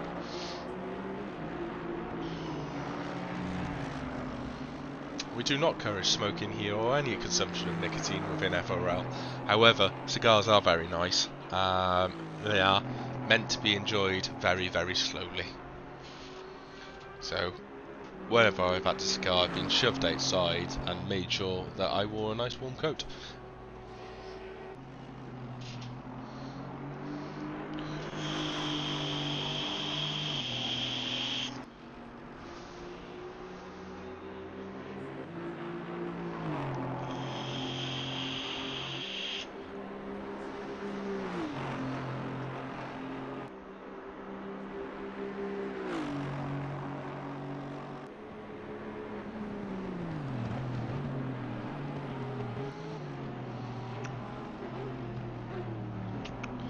So just having a quick scan, so it'll be about 15 minutes potentially, and then some cars will be coming in for their final pit stops. Marco Kelly runs wide. There's been a couple of drive-throughs incurred by the looks of things. So car number 3 had a drive-through, and that's what's put Medina down further behind Aku than he was originally. In terms of pit stops, Vaja might have to come in and do their pit stop from P20 in the next couple of minutes. They're going to try and push that stint timer as close to 0 as possible. Fastest car on track at the moment. Just having a quick scan. So Wasiani has popped in a 48.9 on the last lap. Velazzi with a 48.6. Alex Zakdal with a 48.5 currently is our fastest man on track at the moment in the Lamborghini. Lamborghini across the board isn't necessarily the fastest car in ATC. However, here at Monza it seems like it's favoured by a lot of the faster drivers, as we see Derek chilling around in the distance. Alex Zagdell making that pass around the lap car. Sorry, just popping my heater back on. Alex Zagdell currently in P12. He is now 73 seconds behind Henrik Horvath. Damon Wilk is then a further 20 seconds up the road if they're aiming for top 10. Maxim Oberin has pressure being put on him by Matteo Petacchino.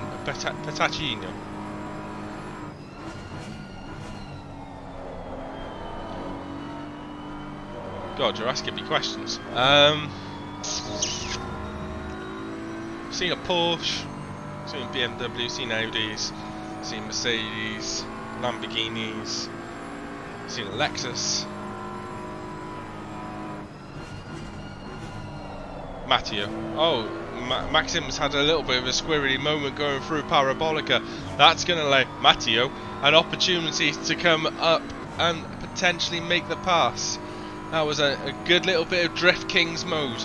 Maxim Oberin is now under pressure from Matteo in the BMW versus BMW. Is he going to try and make him a move down the inside? Moves out of the slipstream into the braking zone, decides against it and files back in. So car number 8 unable to make the move there. Has Ry Cooper just behind as well. Looking to potentially lap the two drivers as soon as possible as they head towards the second chicane. Following the right hand bend all the way around, then drifts to the outside as well for the inside line into the second chicane. Probably sensibly decides against making the move. Matteo out of the exit into Lesmo 1 now. Not really an overtaking opportunity. Ry Cooper patiently waiting behind. A little bit wider from Maxim Oberin as they go through the first Lesmo into the second Lesmo. Has another Aston Martin in front. That looks, yeah, that is a GT4 car. Ry Cooper so close to these two cars as they're headed down towards Ascari. Out of the slipstream again comes the BMW. Into the braking zone this time. Ry Cooper is now going left and right of these two cars. I think there was a ticket raised earlier for number 8 not moving out of the way of the Honda. GT4 car is now in the way as they head towards Parabolica once again. We saw the issues that Maxim had last time. This time looks a little bit more comfortable. No, a little bit stepping out on the rear end.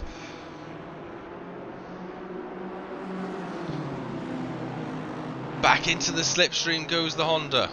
Goes the BMW. Is there going to be an opportunity to make the move this time? Once again, the Ry Cooper directly behind, moving out of the slipstream. It's going to go 3 wide into turn 1. This is not going to end well. Ry Cooper has made the move down. He's overtaken the two cars. Number 8 has made the move on car number 212. What could have gone drastically wrong has actually turned out into probably one of the best overtaking manoeuvres of the race so far. Not just by Matteo, but also by Ry Cooper making that move through. So yes, fair play to you. So Cooper's now given the flash to the tiny little the Beetle in front. Yeah, I was quite surprised at how well everyone managed to get through. I was expecting to witness death. Matteo is now under the hunter becomes the hunted as the MSR car fights through Lesmo 1 and 2. Not sure what traffic is approaching these two drivers. You can see in the rear view mirror the BMW behind, the rear end of the Honda in front as well. Into the braking zone of Ascari, and that's going to be contact. That was contact, and Matteo somehow managed to keep that car on the black stuff. So we've got Chesney Salazar coming through. So Raccoons has pitted. That has confirmed what I initially thought, that 2 pit stops are going to be required. So another one after this one for Damien Wilk before the end of the race. So that will bring him down to By the time this pit stop's finished, probably about 108, 1740, something like that, before the end of the race. And then there's going to have to be another stop before the end of the race to be able to make sure that they can complete it. So Damien Wilk has jumped into the pits. He is now P7. Alex Zachdel is just coming up towards Ascari at the moment, so that's a potential another position gained, or at least close to. So Damien Wilk is now coming out of the pit, so that move isn't going to be made by Alex Zachdel, but definitely going to be a lot closer. As the throttle now goes down, Alex Zachdel is just approaching Parabolica, so that's going to be... That's currently 19 seconds between the two, 19 to 20 seconds between the two cars.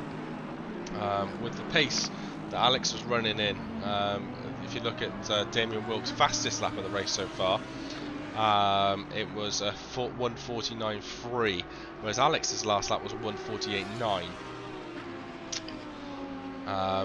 Fastest lap for Alex is a 48.5. So there's about optimum pure pace. There's at least 0.8 of a second difference between the two cars. Pereira is now back in the car though, and I think Pereira was running pretty quick earlier from memory. Aleman is now 3.7 seconds behind Ry Cooper, but our leader into lap 158. Yes, 2 minutes splash and dash. But still, that's going to be at least 30 seconds going through the pit lane. And Alex is now 21 seconds behind Rafael Pereira.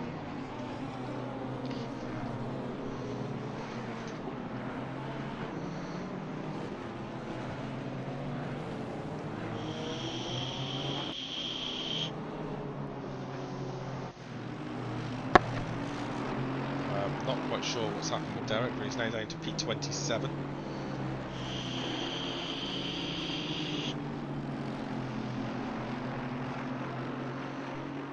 Has he had to have another pit stop, I wonder? No. But the last lap was very, very slow. The last lap for Derek was a 2:08.0.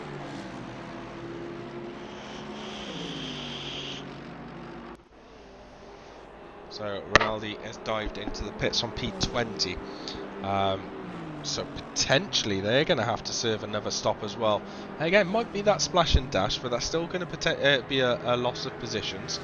Ideally, you want to be able to pit probably from about with 1 hour and 3 minutes left, just so you can account for that potential extra lap you may have to do. So Russ Blake is now back, is now in the Aston Martin in P13. He's 47 seconds behind Alex Zachdel, but 38 seconds from Carl Van Horn in front. Viali has been promoted. Rinaldi is dropping places at the moment. Robbie Robstra is just coming through Parabolica at the moment. So that's potentially going to be another position loss for Rinaldi. Then you've got so Rinaldi's just been dropped down now. Robstra has gone past. Damien Williamson as well is also going to get past.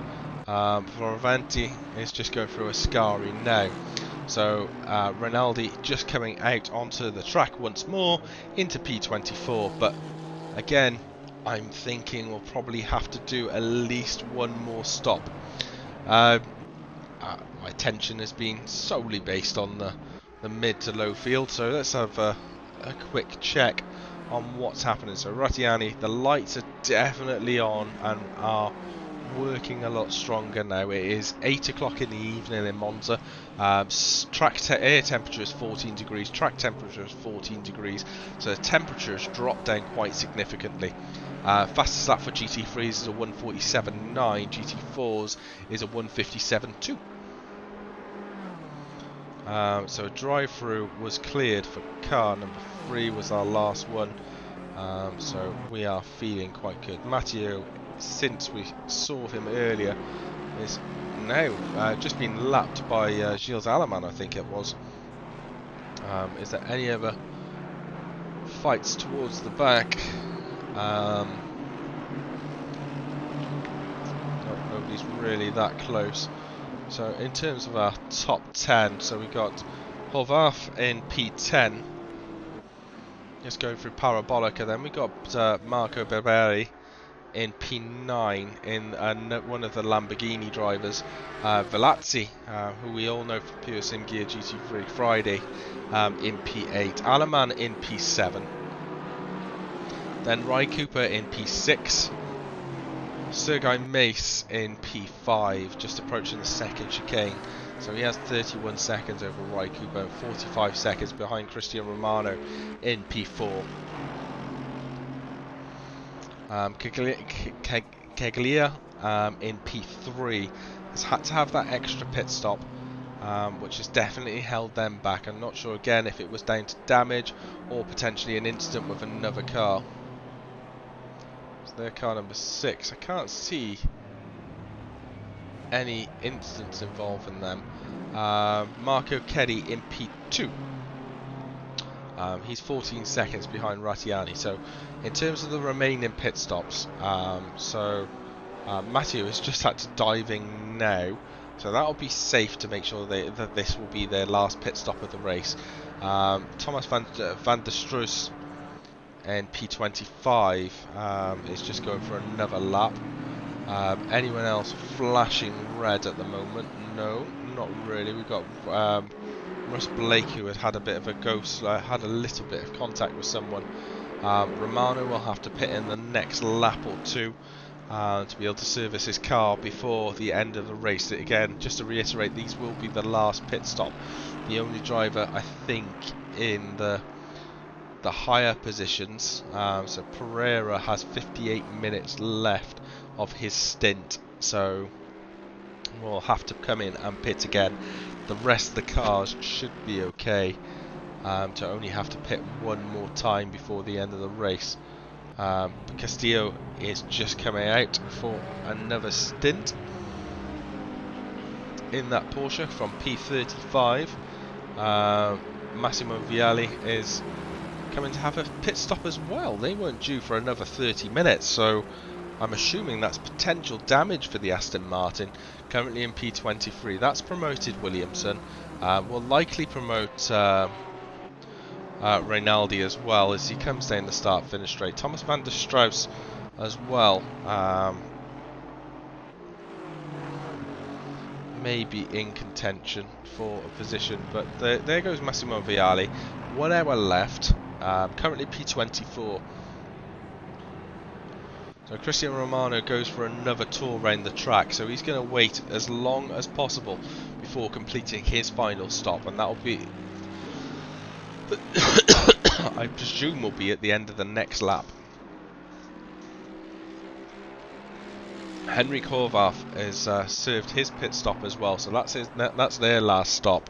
That's brought Alex Zagdal within 6 seconds, but he has 10 minutes, only 10 minutes left of his current stint. Rattiani had a slow moment. I assume that's one lapping one of the GT4 cars.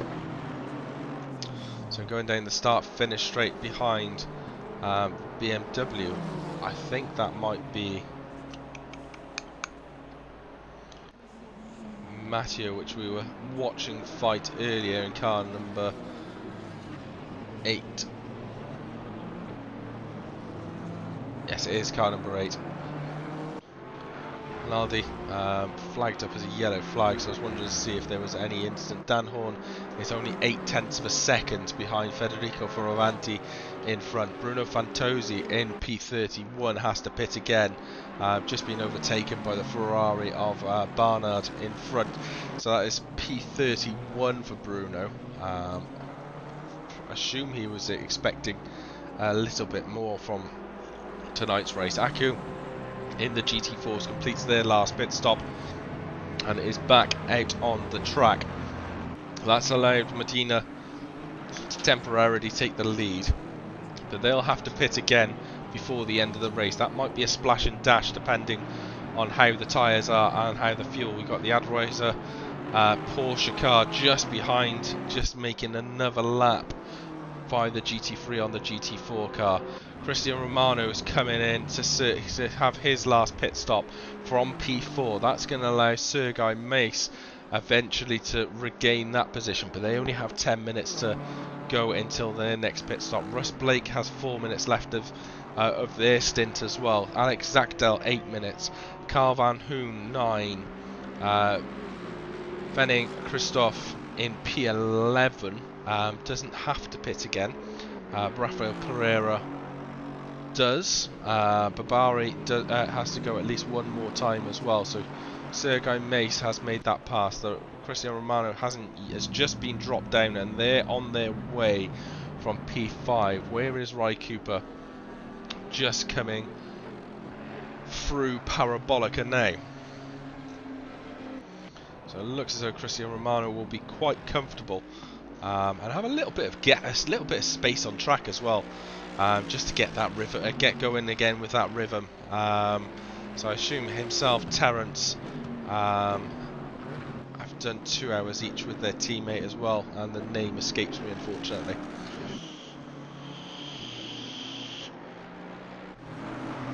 So Carl Van Hoon was showing as a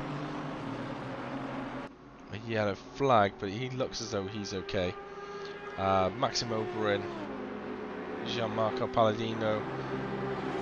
So Russ Blake should have to stop next lap at least, because that'll bring him down to 2 minutes. Marco Keddy is now in the pits as well. Was potentially has been serviced in the pits, so they've dropped down to P3 momentarily. Sergei Mace is nowhere near him, so they will be at least P3 when they come out. A little bit of a look of what Marco has to contend with coming out of the pits. So he tries to get as up close as possible to full speed before turn 1.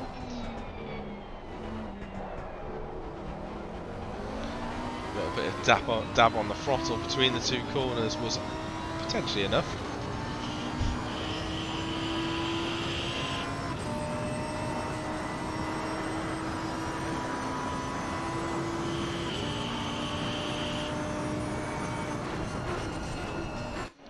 Barnard's come in. I thought he came in to serve a pit stop, but no, he has at least another 15 minutes before he has to do that. Russ Blake, where are you, Russ? Just coming out of Ascari now towards Parabolica, and I'm assuming this will be the lap that Russ does indeed come into pit.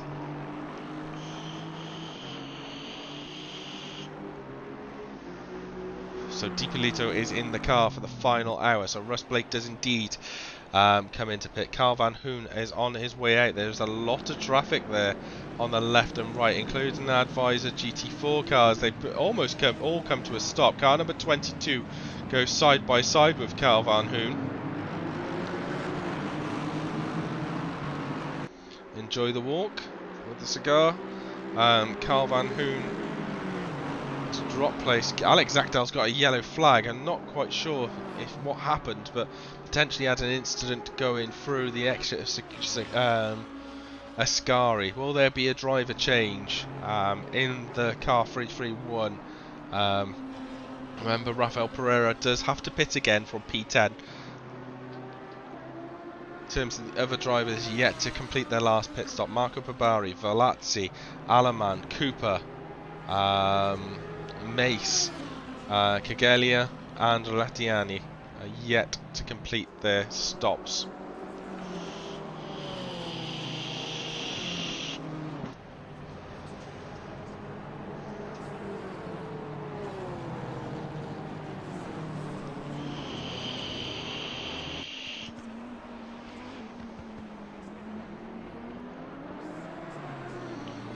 Remember, this is the first time you're watching FRL or any of our races. Please give our channel a little bit of a follow. It really does help. One of the potential income streams for us is Twitch. So unfortunately, that's why the adverts are there. Doesn't make much, but we don't have any huge sponsors to help pay for our servers. So every little helps. So if you are watching an advert, please stay tuned to it. It really does help us. The other funding avenues we have are Patreon, But we do have some nice prizes for next season, so we'll try and bring those up before the day is out. So Alex Zachtel still yet to pit, just going through Ascari, and that Lamborghini just spat out those curbs, goes very, very wide. It's obvious that Alex is pushing as hard as possible. So car 183 has had their drive-through cleared, so let's have a quick look. So 183 is Giacomo Palladino in P18 in the Lamborghini, has cleared their drive-through. So Sergei Mace has so Alex is in fact is pushing that last stop right down to the wire. So by the time he next comes round again, he'll have about 50 seconds left of his stint. So that is definitely pushing it.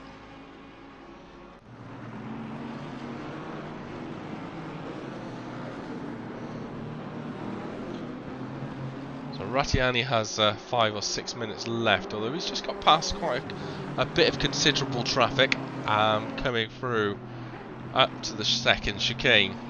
So he's probably not going to want to pit this lap. He's going to probably want to try and get a nice little bit of a gap between the cars behind. Gagalia has 23 minutes left, so they're going to try and go as late as possible into that.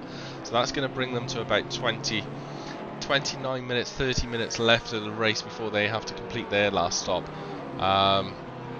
Sergei Mace has yet to complete his stop as well. He's currently in P4. 25 seconds behind DiPolito in P3, but again, like I said, just has to complete that final stop of the race.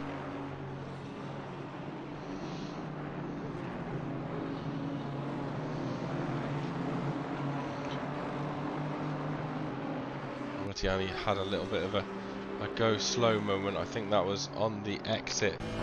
Yeah, it was on the exit of the Ascari chicane, and has a white BMW on the outside. A little bit different of racing lines. It's starting to get to that squeaky bum time, last 50 minutes of the race, where anything can still happen. Rattiani dives into the pits. The BMW just manages to avoid him. I think he was attempting to go into the pits as well, but I think Rattiani's speed going in put a little bit of the willies up him. Alex Zachtel is in the pits getting service now. So Chesney Salazar just going through down the start finish straight, but I think he's at least a lap behind. So Alex doesn't need to look behind. He's looking at Feng Christoph in P11 and Pereira definitely, because that has to be another stop at least. So Rattiani is still up on his haunches, hasn't yet been dropped down for another lap. So Alex comes out from the pits in the Lamborghini. Absolute fantastic sound. Try and get the car slowed down. Not as an aggressive little punch like Marco had on the last time we were on board with the Lamborghini. Caddy kind of had a big I've hit the throttle, whereas Alex was kind of easing into it, but just for that extra duration longer before braking again to go in through the final corner of the track, the turn 2, sorry.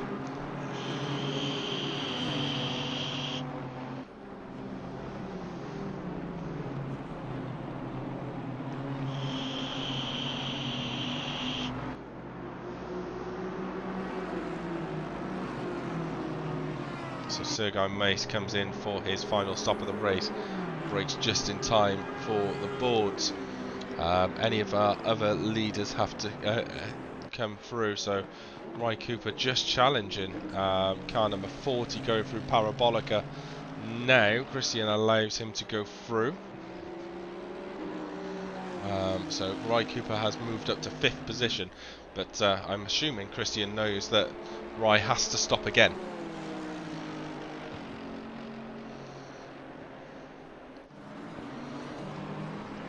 At least in the next 6 minutes.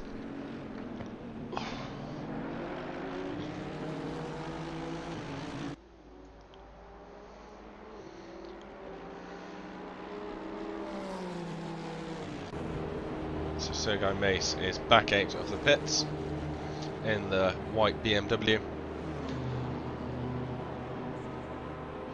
Still can gain the places of Roy Cooper in 4th and Alaman in 6th to potentially finish 4th overall, but he has come out into a lot of traffic as they fly in down the outside of him down into turn 1.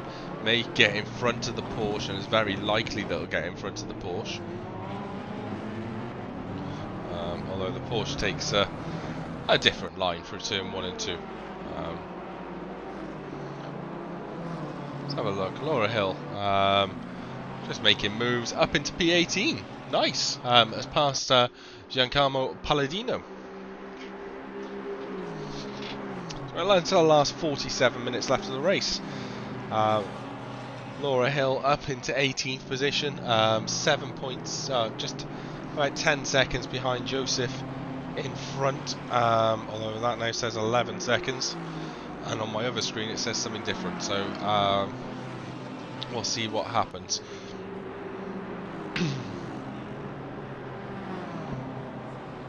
Derek will have to pit again in P25.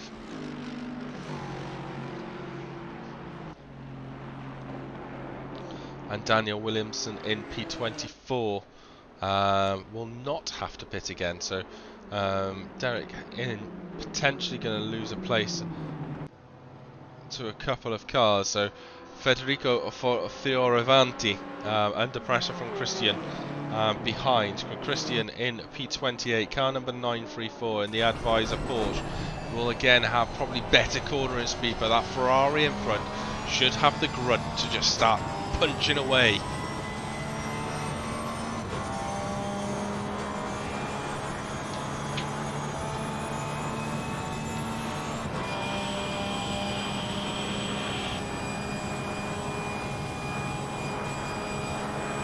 Got a BMW on the outside into the braking zone. That's going to be a lap car making a move, I'm assuming. The move wasn't made. Barnett flashed up as a yellow flag, but he looks to be okay. Carlos Rosario has moved up nicely up into P9, although that's not going to help him in his progression, bouncing over the curbs on the exit of the second chicane. BMW moves ahead of him. FRLACC will have to pit again in car number 4 before the end of the race. So there's three drivers in the top 10 who definitely have to pit. Well, 4 drivers in the top 10 who definitely have to pit again. 3 of them have to pit in the not too distant future. 1 of them has gone in. So Roy Cooper's gone in from P4.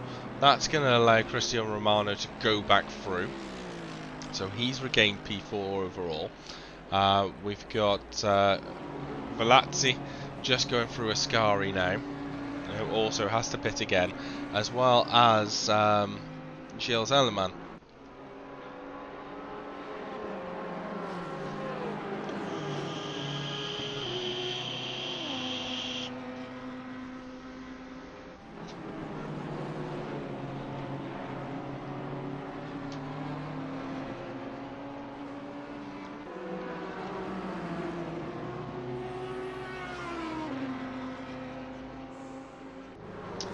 So England beat Wales 20 points to 10. That's disappointing. So Roy Cooper's dropped, just coming back out of the pits now, has dropped all the way down into 8th place. Rosario is just coming through, approaching the second chicane now. So It's almost a lap behind Ry Cooper. So Ry Cooper just coming through turn 1 under pressure from the Lamborghini of car number 21. Cagaglia has gone in, is it back in the pits now.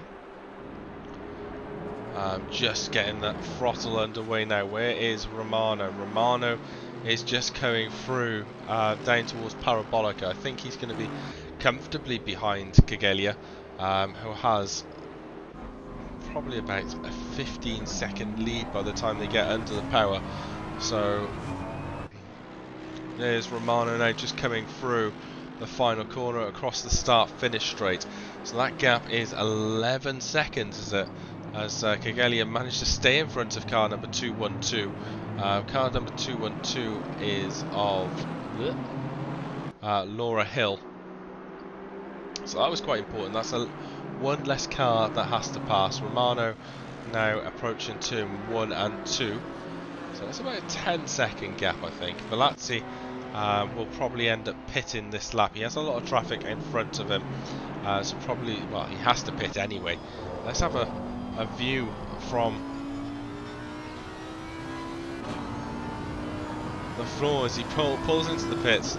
There he brakes just after the line. Does he slow down in time? Yes, comfortably. So that is FRLACC coming in for their final stop. That will allow Ry Cooper to go past, and has allowed Ry Cooper to move up into P7. They'll be hoping as well to be able to overtake Gilles Aleman, currently in P5, and that was the car that Johnny Manaron was running in earlier. The gap at the front of the grid is... So Rattiani is just going through, approaching Ascari, is it? No, the second chicane. I know there's a name for this corner, I just can't remember it. It runs a little bit wide on the exit, but he has made a move on several cars. Dipolito in P2 is just going through the first corner, so first and second corner. So there is a good bit of the lap between them. Desario has gone sideways. Jesus! I'm sorry, but that is pure idiocy. You could see the car. Again, yes, I can understand frustration. You want to get back on the track as quickly as possible, but Variante Alta. That's Imola, Variante Alta. So Azario, pure idiocy. And then is fighting with the advisor Porsche.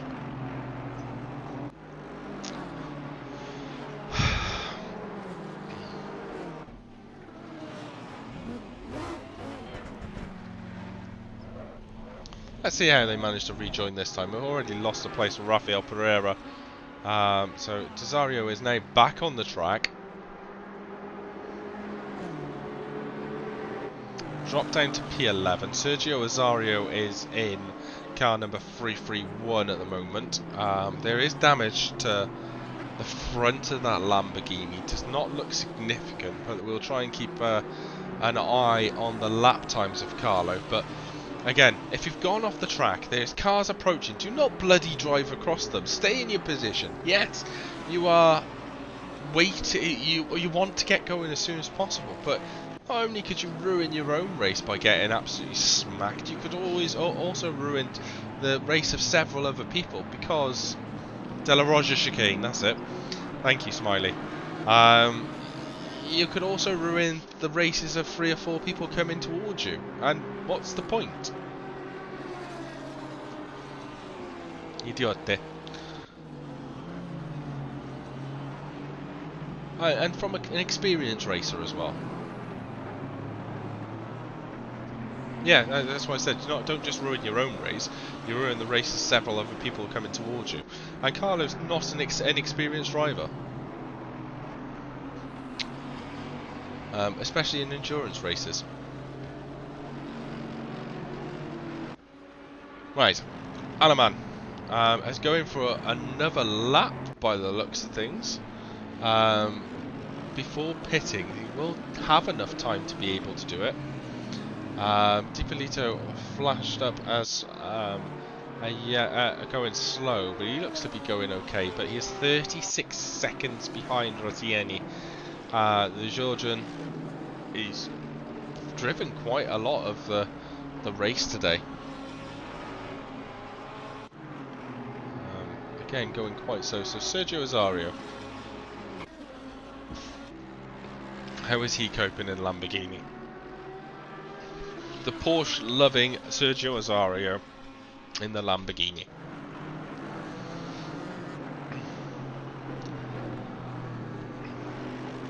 Also still to pit is Robbie Robshaw. Well, Robbie Robshaw is in the pits now, so he's being serviced for the final time. He lost a position to Chris Frizzer, who doesn't have to pit again. So Robbie Robshaw is back out on the track again. Derek has served his last pit stop, so they're currently down in P29. So Robbie Robshaw has lost a position to Daniel Williamson as well. So 38 minutes left for Robbie to try and get close as possible to the top 20. We'll have a lot of fighting to do to be able to do that, and a lot of moves that need to be made. So Chris Frizzer is 7/10 per second behind Rinaldi. Rinaldi is under quite a bit of pressure. So Frizzer is in the car from his teammate Skyler Lovering in the pink Mercedes. There's a GT4 Aston Martin on the outside. It takes a very, very wide line. You can see Rinaldi is two cars in front, so that's a gap of a second and a half at the moment. I think just trying to figure out who the car is between them, as the lights are definitely starting to take an effect now. 37 minutes left of the race. Lamborghini behind the Beko Racing machine. So Alaman is now in the pits with seconds remaining on his stint time. So that's put Sergei Mace in to P5. Ry Cooper's moved up into P6. Well, Leandro managed to make it. I don't think so, because I think that's turn 1, or at least one of the Lesmos. Yes, it is one of the Lesmos which he's gone through, so he still has a while to go until they're anywhere near Alaman, and the Swiss driver comes out of the pits now. So we've got one more driver who has to pit. Well, two more drivers. Christian also has to pit with 8 minutes left of his timer. And then we got Connor Stone in the GT4s as well. So while we're with Connor, let's have a little bit of a second see at what's happening with the GT4 cars. So Jan Barth on 150 completed 153 laps in the Beetle in P40. Connor Stone in P39 with 157 laps completed, and then Marlon Wenzel in P38, or P3 overall in the GT4 class, completed 157 laps. Then we've got Aku with completed 159 laps, 9.5 seconds behind Ronan Medina. I'm thinking Ronan Medina has to pit again, but let's just, yes he does, he has 20 minutes left, so between last 15 minutes he has to pit at least one more time, and then our leader, as we mentioned, is Medina, who has to complete that pit stop with car number 3.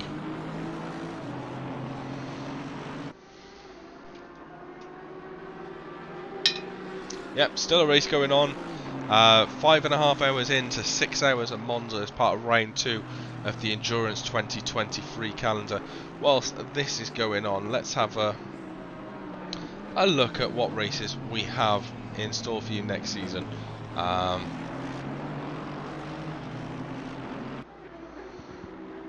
So,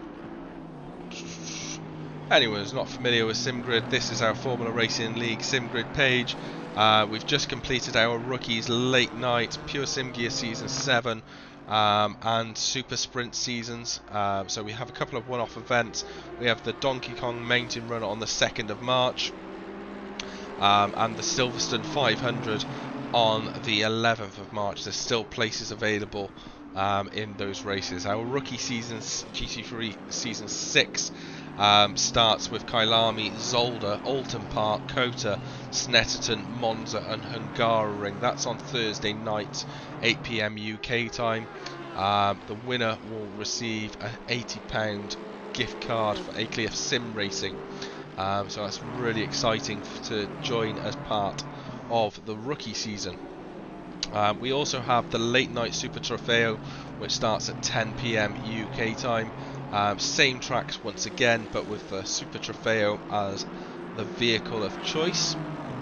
The winner will receive a livery by Keddy, and he's designed some very nice ones. Pure Sim Gear GT3 Friday Season 8. Again, same tracks, but this is at 8 PM on Fridays. The winners so you've got prizes for the winners of Pro, Silver, Pro-Am and Am, and we also have prizes for P2 provided by Pure Sim Gear. So please make sure you check out their website for some wonderful gear. Then we've got obviously the 4 hours of Brands Hatch, and new for this season to replace our Super Sprint series, we have the British GT, which starts on April the 4th at Donington Park, then to Brands Hatch, then to Snetterton, Silverstone, and with a final round at Alton Park on May the 2nd. The winner again, I believe, will GT3 and GT4 winning teams will receive a free livery courtesy of Keddy. So that was a rundown of our seasons which we got going. We all require all our drivers who sign up for us to complete the hot stint, which is 7 clean laps at Barcelona. So please make sure you do that. So exciting times. We've just finished our seasons and into our off season for a couple of weeks before we get going again in 2 to 3 weeks time with the British GT, the Rookie Series and Pure Sim Gear GT3 Friday. And don't forget, next month we also have the 4 hours of Brands Hatch. Before the month after, we have 24 hours of Watkins Glen.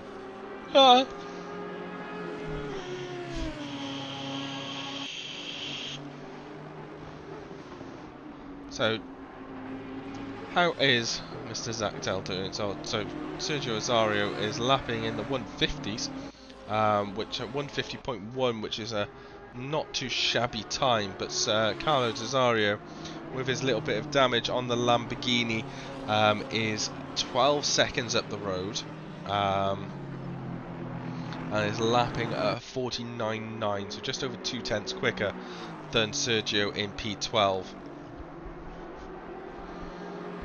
Adjust my ears and my headset. Feng Christoph in P10 is having a good little outing. Last time around a 49.9. Rafael Pereira, remember, has to complete another stop with a 49.7 last time out, so the pace is definitely kicked in from Rafael Pereira in one of the other Lamborghinis, trying to go around the outside of a lap car. That's always going to be dangerous. Leandro Nazario in P8. Again, these drivers do not have to pit again before the end of the race. Johnny Ranaran back in the Mercedes in car number 202. 26 seconds behind Ry Cooper, last time out at 150.4. Ry Cooper's last lap was 51.3. Yeah, I think in P10 is potentially P11 is possibly where the highest Sergio is going to get to. I'm not sure why Ry Cooper's hazard lights are on. Sergei Mace in P5, last time out 48.9, so he's currently the fastest man on the track. Romano with a 49.7, currently holding on to P4. Mattia Nachira, our 3-time Pure Sim Gear GT3 Friday champion, is in P5, fresh off winning another championship last night. So he should be feeling on the crest of a wave. Last lap was a 48.5, And then Fulvio Di Polito in P2. And Rattiani in P1. So Di Polito did a 49.4 last time out, and Rattiani did a 48.9. In terms of the other vehicles of interest, 738 has unfortunately retired. We've got Derek Bruh in P29. I'm not sure if he has to pit again. I will double check. No, he does not have to pit again. So he's in P29. Last time round was a 51.0, which is 2 seconds faster than Davide Monsu behind in P30, and 6/10 faster than Jesper von Ringstein at the car in front, but there's 15 seconds between them, so it just needs to continue to do that to be able to progress through the field. In terms of Chris Sauter, currently in P24, as Christian Och has just pitted, so that potentially might give Derek an extra position. Does it? Does it? Does it?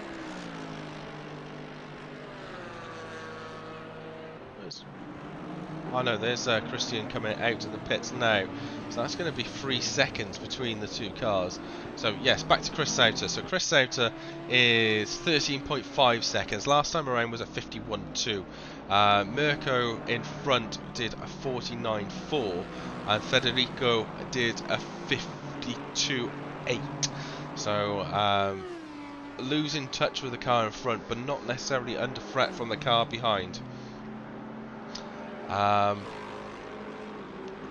Other cars, just having a quick check through. So Chesney Salazar, again a name that's quite familiar to us, currently in P13, lapping in the mid 150s. Sergio Azario in P12, again 51s at the moment, but chasing, not really gaining too much on Carlo Di Azario in front. Hopefully that gives people an idea of where the cars are. There's been a pass, has there? Yes, there has. Chris Virza has made the pass on Daniel Williamson, so Williamson has dropped. Rinaldi's also lost a position, but then also tries to give the car in front a little bit of a shunt. Derek Bro was showing as a yellow flag, but he looks like he's alive and well, except he did invalidate his last lap. And then we got Abda, who was causing a yellow flag at the chicane. So let's have a quick check and see what Derek's lap is, as the night is definitely drawing in. Castillo has gone into the pits for another pit stop by the looks of things. They're currently running in P35. So Derek's last lap was a 57.2, so definitely went off the track.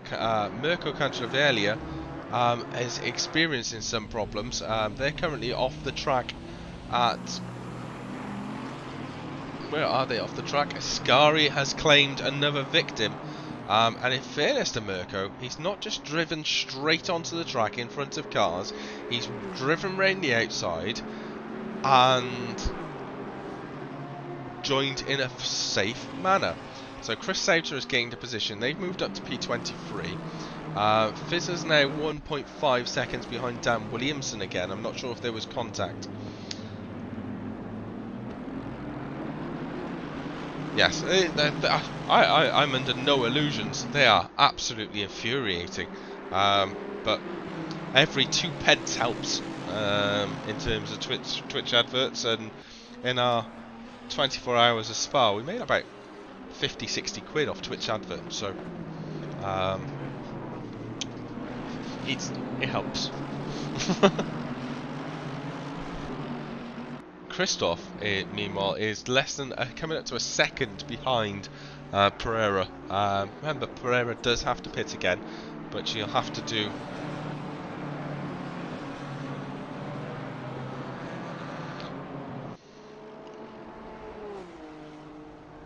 So Fenning is 0.7 of a second behind Rafael Pereira. Got a car just off in the dirt. Is that Pereira? Is there going to be contact between the two Ferraris? But there was definitely contact there. Fenning went for the big move, and is now 0.3 of a second. There is a victim of Federico Ferrante, was just kind of shoved out of the way, as if he, like, you don't belong on our racetrack, get out.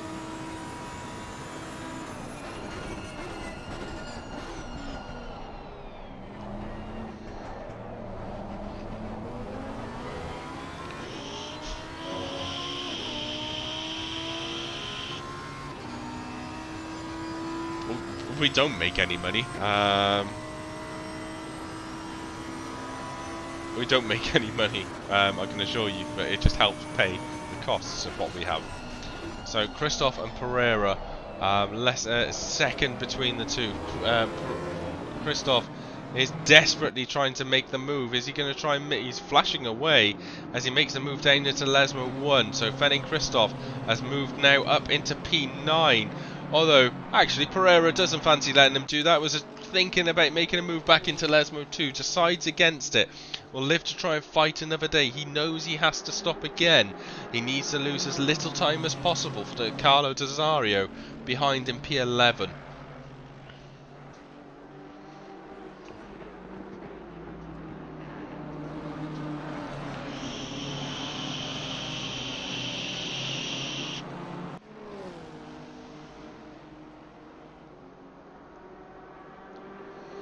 Right, so Fenning Christoph has moved up to P9. He's slowly moving up through the grid. Rafael Pereira in P10 now. How long until he has to pit again? Let's have a quick check. So Pereira has another 19 minutes. So it's just going to be so frustrating.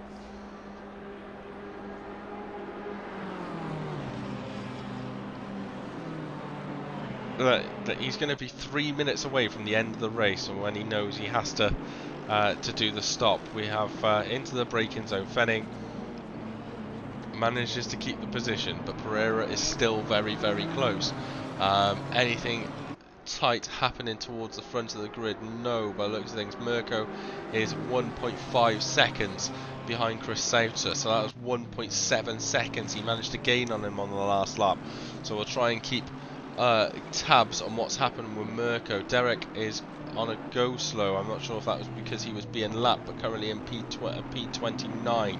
Last time out was 0.8 of a second behind Manuel Novak, but a tenth of a second slower than Monzu, but has 9 seconds ahead of him.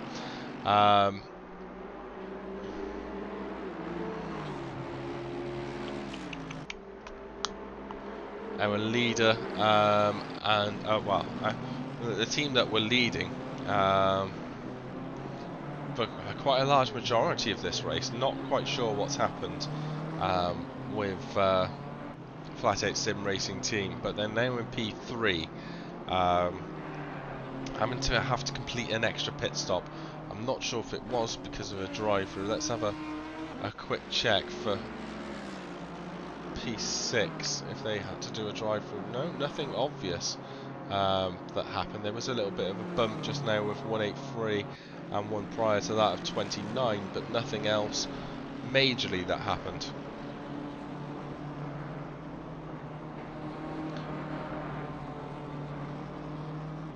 That was something Begum. But Mattia Nishira has a little bit of a twitchy moment coming out of Ascari.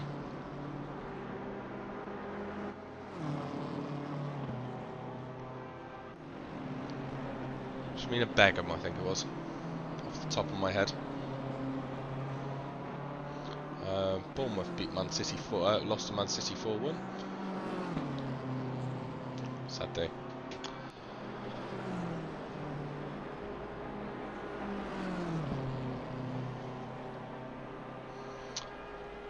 So our fastest lap. So track's air temperature is 13, so is track of 13 degrees.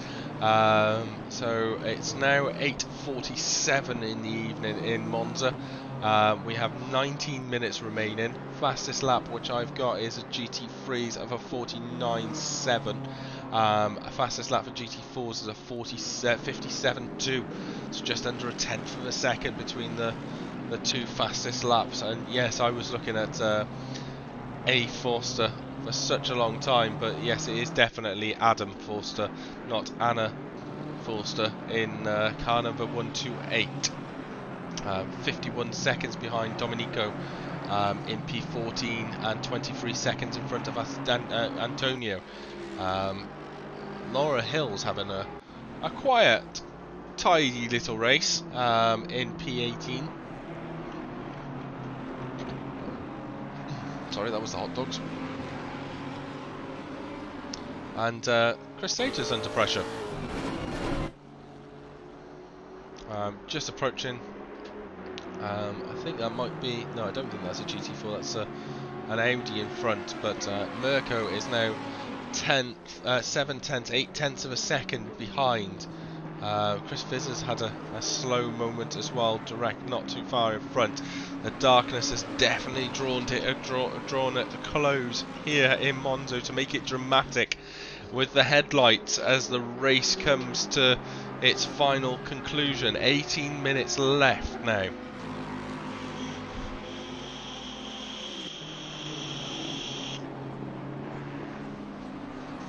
Remember, for those drivers that have participated, or those teams that have participated in this event, you will have an opportunity to sign up for the 24 hours of Watkins Glen, probably in the coming days after this race. So make sure you get your teams together and prepared for 24 hours at the Glen in May. April, not in May. April. That's it, April. So you can see from Mirko, the Lamborghini, lovely little bit of blue ambient light in the Lamborghini. It's going through the long right-hander as they approach. Guys, I'm going to have to scroll back up into our chat, Chris, to find out what we decided, what you called it. Della Roja chicane. Into Lesmo 1. First one's a little bit wide, feeling the pressure, so does Mirko. Braking into Lesmo 2, heading down now towards the Ascari chicane. Running a little bit wide, Mirko, you can tell he's pushing. April the 22nd to the 23rd for Watkins Glen. We'll try and get as many hours streamed as possible. Or at least have a stream running through the night while I'm sleeping.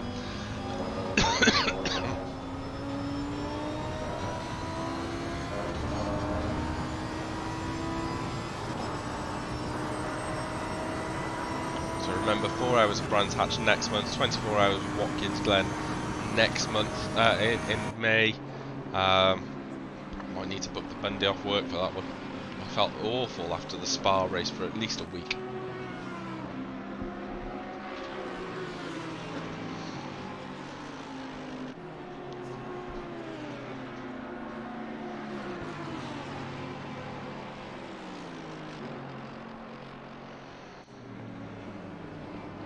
Surprised my voice is held up, courtesy of Mao Am's a can of Pepsi and some hot dogs.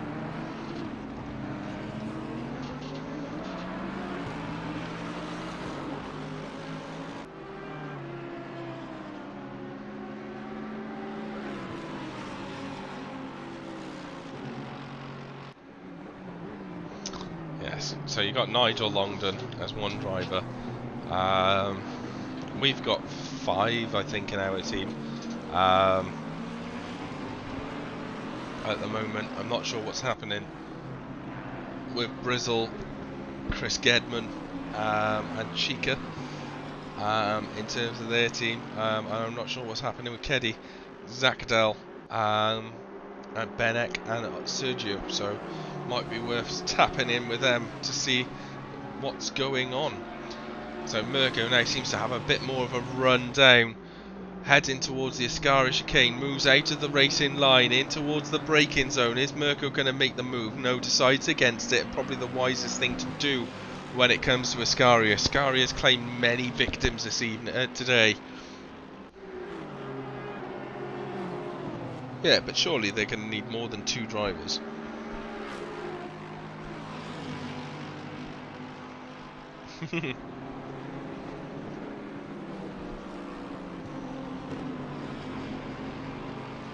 what's that? That's 24 hours divided by 3.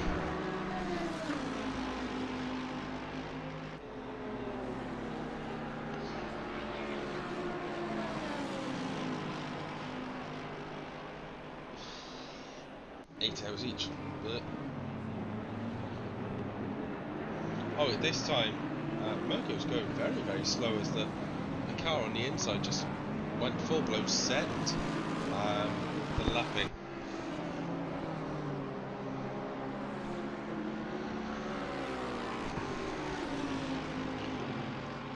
I'm not sure what's the best car for Watkins Glen, to be honest. Not the Audi. Never the Audi. But apparently he is quite good at Watkins Glen. I just can't drive the horrible, horrible, horrible thing.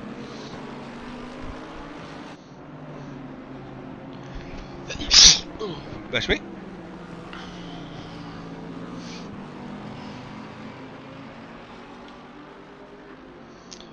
Yeah, Aston's just that nice car for stability that can last a large majority of the race. So,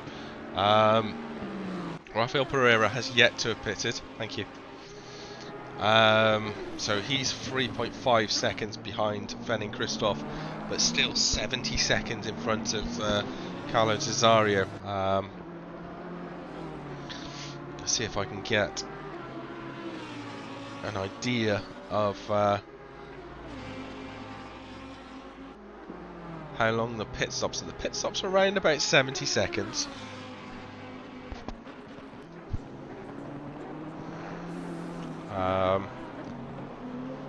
You can see the fastest stop was by Carlo Cesario with 57.3. A lot of the other cars have potentially had to repair some damage.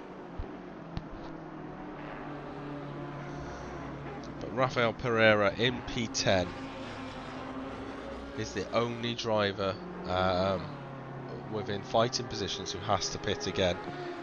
Federico Furianti has to pit again as well. No, he doesn't. He's got 13 minutes left of his timer. So yes, the only remaining driver that has to pit via stint timer is Rafael Pereira in P10. I think that will bring him out with an epic battle with Carlo Cesario. I think. So let's have a look. So yeah, it says he's going to come out in P10 according to the data that I have, but we will see. So Derek's now going to be under pressure from David Monsu behind. Last lap from Derek was a 54.1. Monsu with a 50.5. We've had Fantozzi, who's just gone off or gone quite wide at Ascari. So our leader in GT4s, Aku, from Finland in the Mercedes, on after 172 laps. Nacho Castillo has come, well, went across the pit line. I thought he was going to come into the pits. Medina in P37 on 132 laps. It's 58 seconds behind. Then we got Wenzel in P38, P3 in the GT4s. He's done 170 laps, so 2 laps behind. Luis Visser in 39 overall, but P4 in the GT4s. He's done 169 laps, and Jan Barth and Fabian Kerner just in there for their last pit stop. Have done 166 laps. So slow movement for Furianti. The fight is back on between Sauter and Mirko. Mirko thinks about it into the De La Rocha chicane and against it. Mirko gives a little bit of a flashing light and has dropped back significantly to 2 seconds behind Chris Sauter.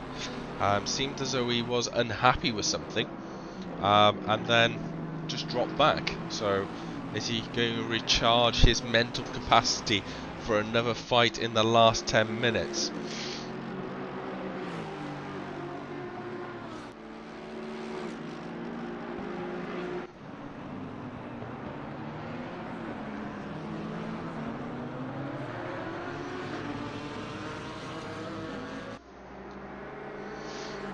Rafael Pereira, it still remains my person of interest. Barring anything spectacular, it looks as though Rattiani is going to claim the win with 8 minutes left of the race. Di Piloto looks to again have consolidated second place. Lucera in P3. Romano looks safe in P4. Mace looks safe in 5. Cooper is trying to chase him down, but he has to go a lot faster than what he's going. Mace did a 48.8 last time around, whereas Cooper did a 49.6. Manarum with a 48.7. And then we got Leandro in P8. Has a 30-second gap to Manarum in front and 60 seconds behind. The interesting part is what happens with this man. Rafael Pereira has to complete the stop before the end. If he doesn't complete another stop, then he will have a drive through. So, definitely worth doing a stop.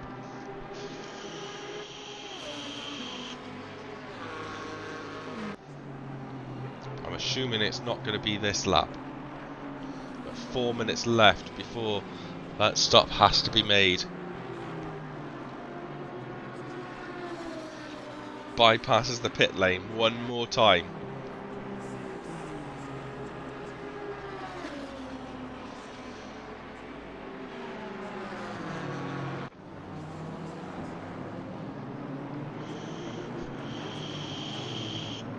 There goes still 2.2 seconds behind.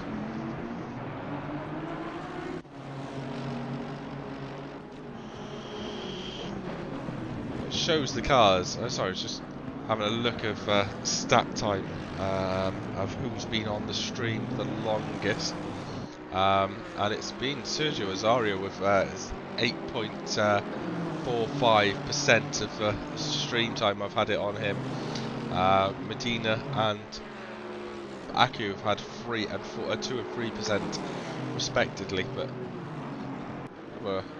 look, hasn't been on the stream that much, and we can give him a bit of airtime. David Monsu actually has been on the stream that has screened the least, so he's having some time in the limelight. So car number 180 in 30th position, 2.7 seconds behind Derek Bruh in front, and 23.6 seconds behind Bruno Fantozzi behind. Derek last time around popped a 50.6, which is an extremely competitive time for someone sat in P29.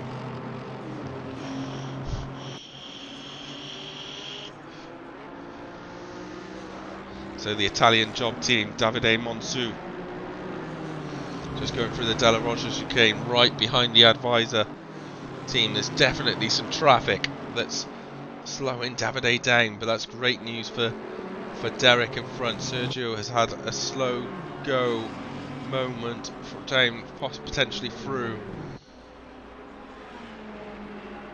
So Rafael Pereira hasn't pitted again. This will definitely be his last lap to complete a pit stop. 5 minutes left, has 2 minutes and 10 seconds left of the stint timer. So for anyone who's unfamiliar with stint timers, essentially we set a maximum amount of time a driver could drive around the track without going into the pits.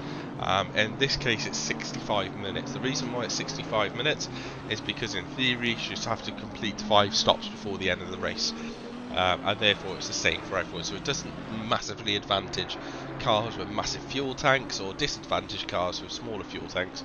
Every car pretty much can drive around the track for an hour in theory, barring damage, but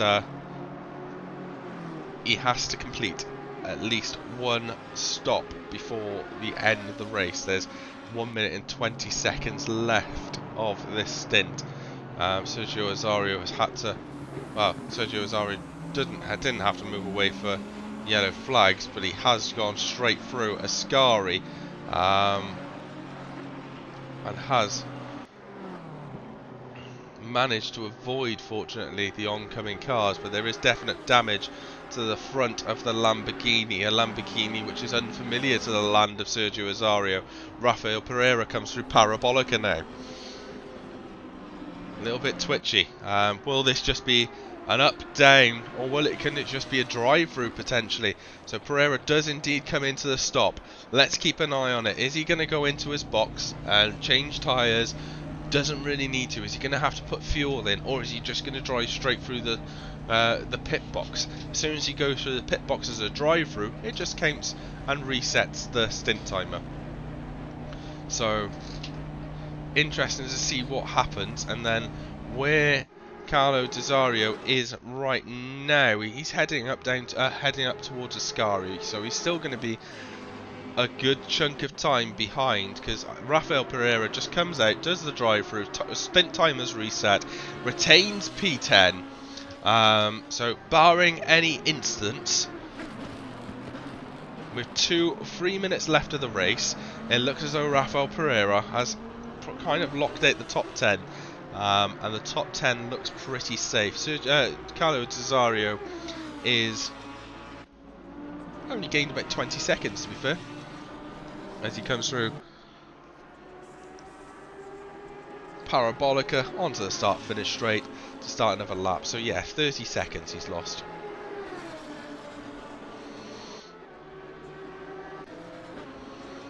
As you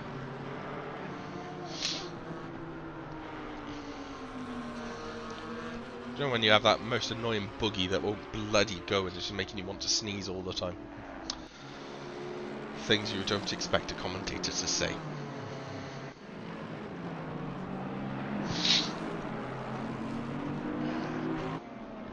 Domenico Bellotti in P14, 12 seconds behind Chesney Salazar, lapping about 5 cents of a second a lap faster.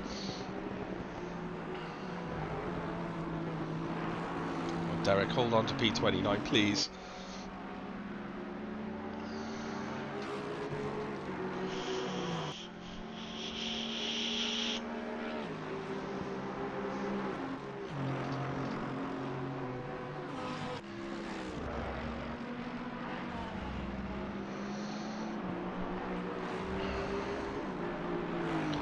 So, just approaching the beginning of the final lap.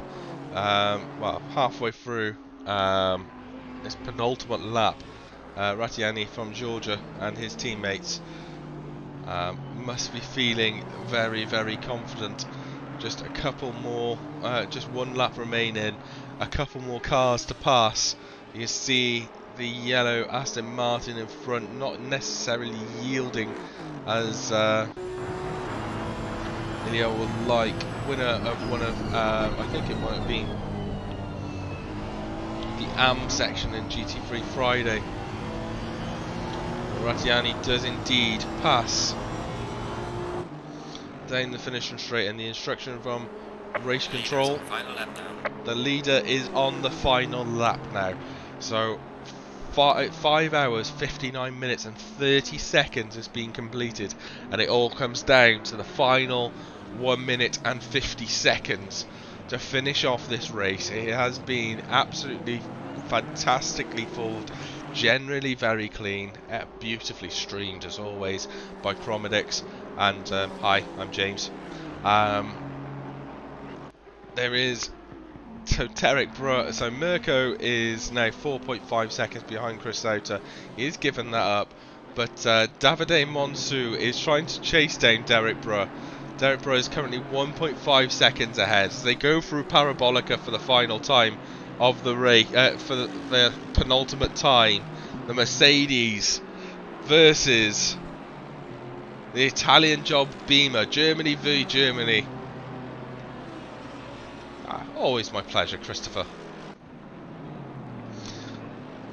Italy versus Germany for the fight for P29.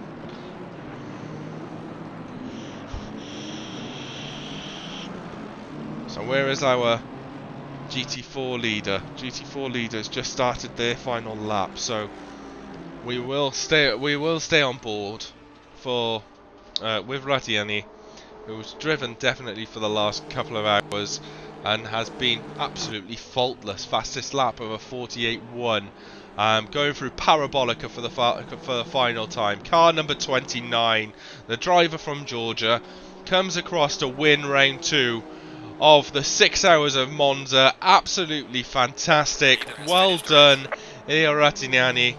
That is a fantastic race from you. Well done. Absolutely brilliant. In second place and quite a distance down the road is the Saturn 5 team from ERS, Fulvio Di Polito, just coming up to Parabolica. He will come across to finish P2 in round 2. We've got Sergei Mace and Rai Cooper have also just finished. Fenning Christoph as well in P9 has finished. But P2 is Fulvio Di Polito and Marco Keddy for P2. Mattia Nechira just coming through Parabolica now as well. We've got Adam Foster, Simeone have also finished. Mattia Nechira comes across in P3. Let's have a look and see where our GT4s are at. So Rona Medina's finished in P2. Aku Pitikainen in P36 overall, but is coming to come across and win the GT4 category in the 6 hours of Monza. That is a fantastic race, toing and froing with Medina, but comes across to win the GT4s. Ronan Medina in P3, and Marlon Wenzel comes across to get the final podium position. That is absolutely fantastic from all those GT4s that started, and especially to the ones that finished. You guys have been absolutely fantastic, and it was actually a really nice thing to have on the grid. Those extra drivers and an extra bit of different, which you don't usually get. But well done, Leah. You guys have been superb. We've got Di Polito as well in the Saturn 5 team. Mattia Nechira in the Flat A Sim Racing team, who's already dived into the pits to finish off his race. Christian Romano finishes in P4. So I'm just trying to get back to that. Sergei Mace in P5. Rai Cooper in P6. Johnny Manoram in P7 in the Mission Spinout team. Leandro Notizario in the Fat 8 Sim Racing team as the Ascari chicane claims another victim. I don't think that's even the Ascari chicane. Fenning Christoph already in the pits in P10. Rafael Pereira in... Fenning Christoph in P10. Rafael Pereira in P10, Carlos Azario in P11, Lamborghini, Sergio Azario in 12. I'm going to make a special mention to Christopher Sauter and Robbie Robstro, who finished in P22 after their incident right at the start of the race, and also Derek Craighill, who managed to finish 29. So as mentioned, we do have our next round of the series, which is at Brands Hatch on the 25th of March. We also have our Pure Sim Gear Rookies, British GT and Late Night Trofeo, which starts in the final week of March. We're going to take a short break, but with a couple of different one-offs in between now and the start of the season. So we have the Donkey Kong Mountain Race on the 2nd of March, so a week, just over a week tomorrow, I think that is. And then we have the Silverstone 500 on the 11th of March as well. Make sure you tune in and join us. I've been the Pink Pig. Thank you to Chromedix earlier. Thank you to all the drivers on the track who have made this a very, very eventful day. I'm going to take some throat tablets. I wish you all a good night and good luck, and speak to you all soon.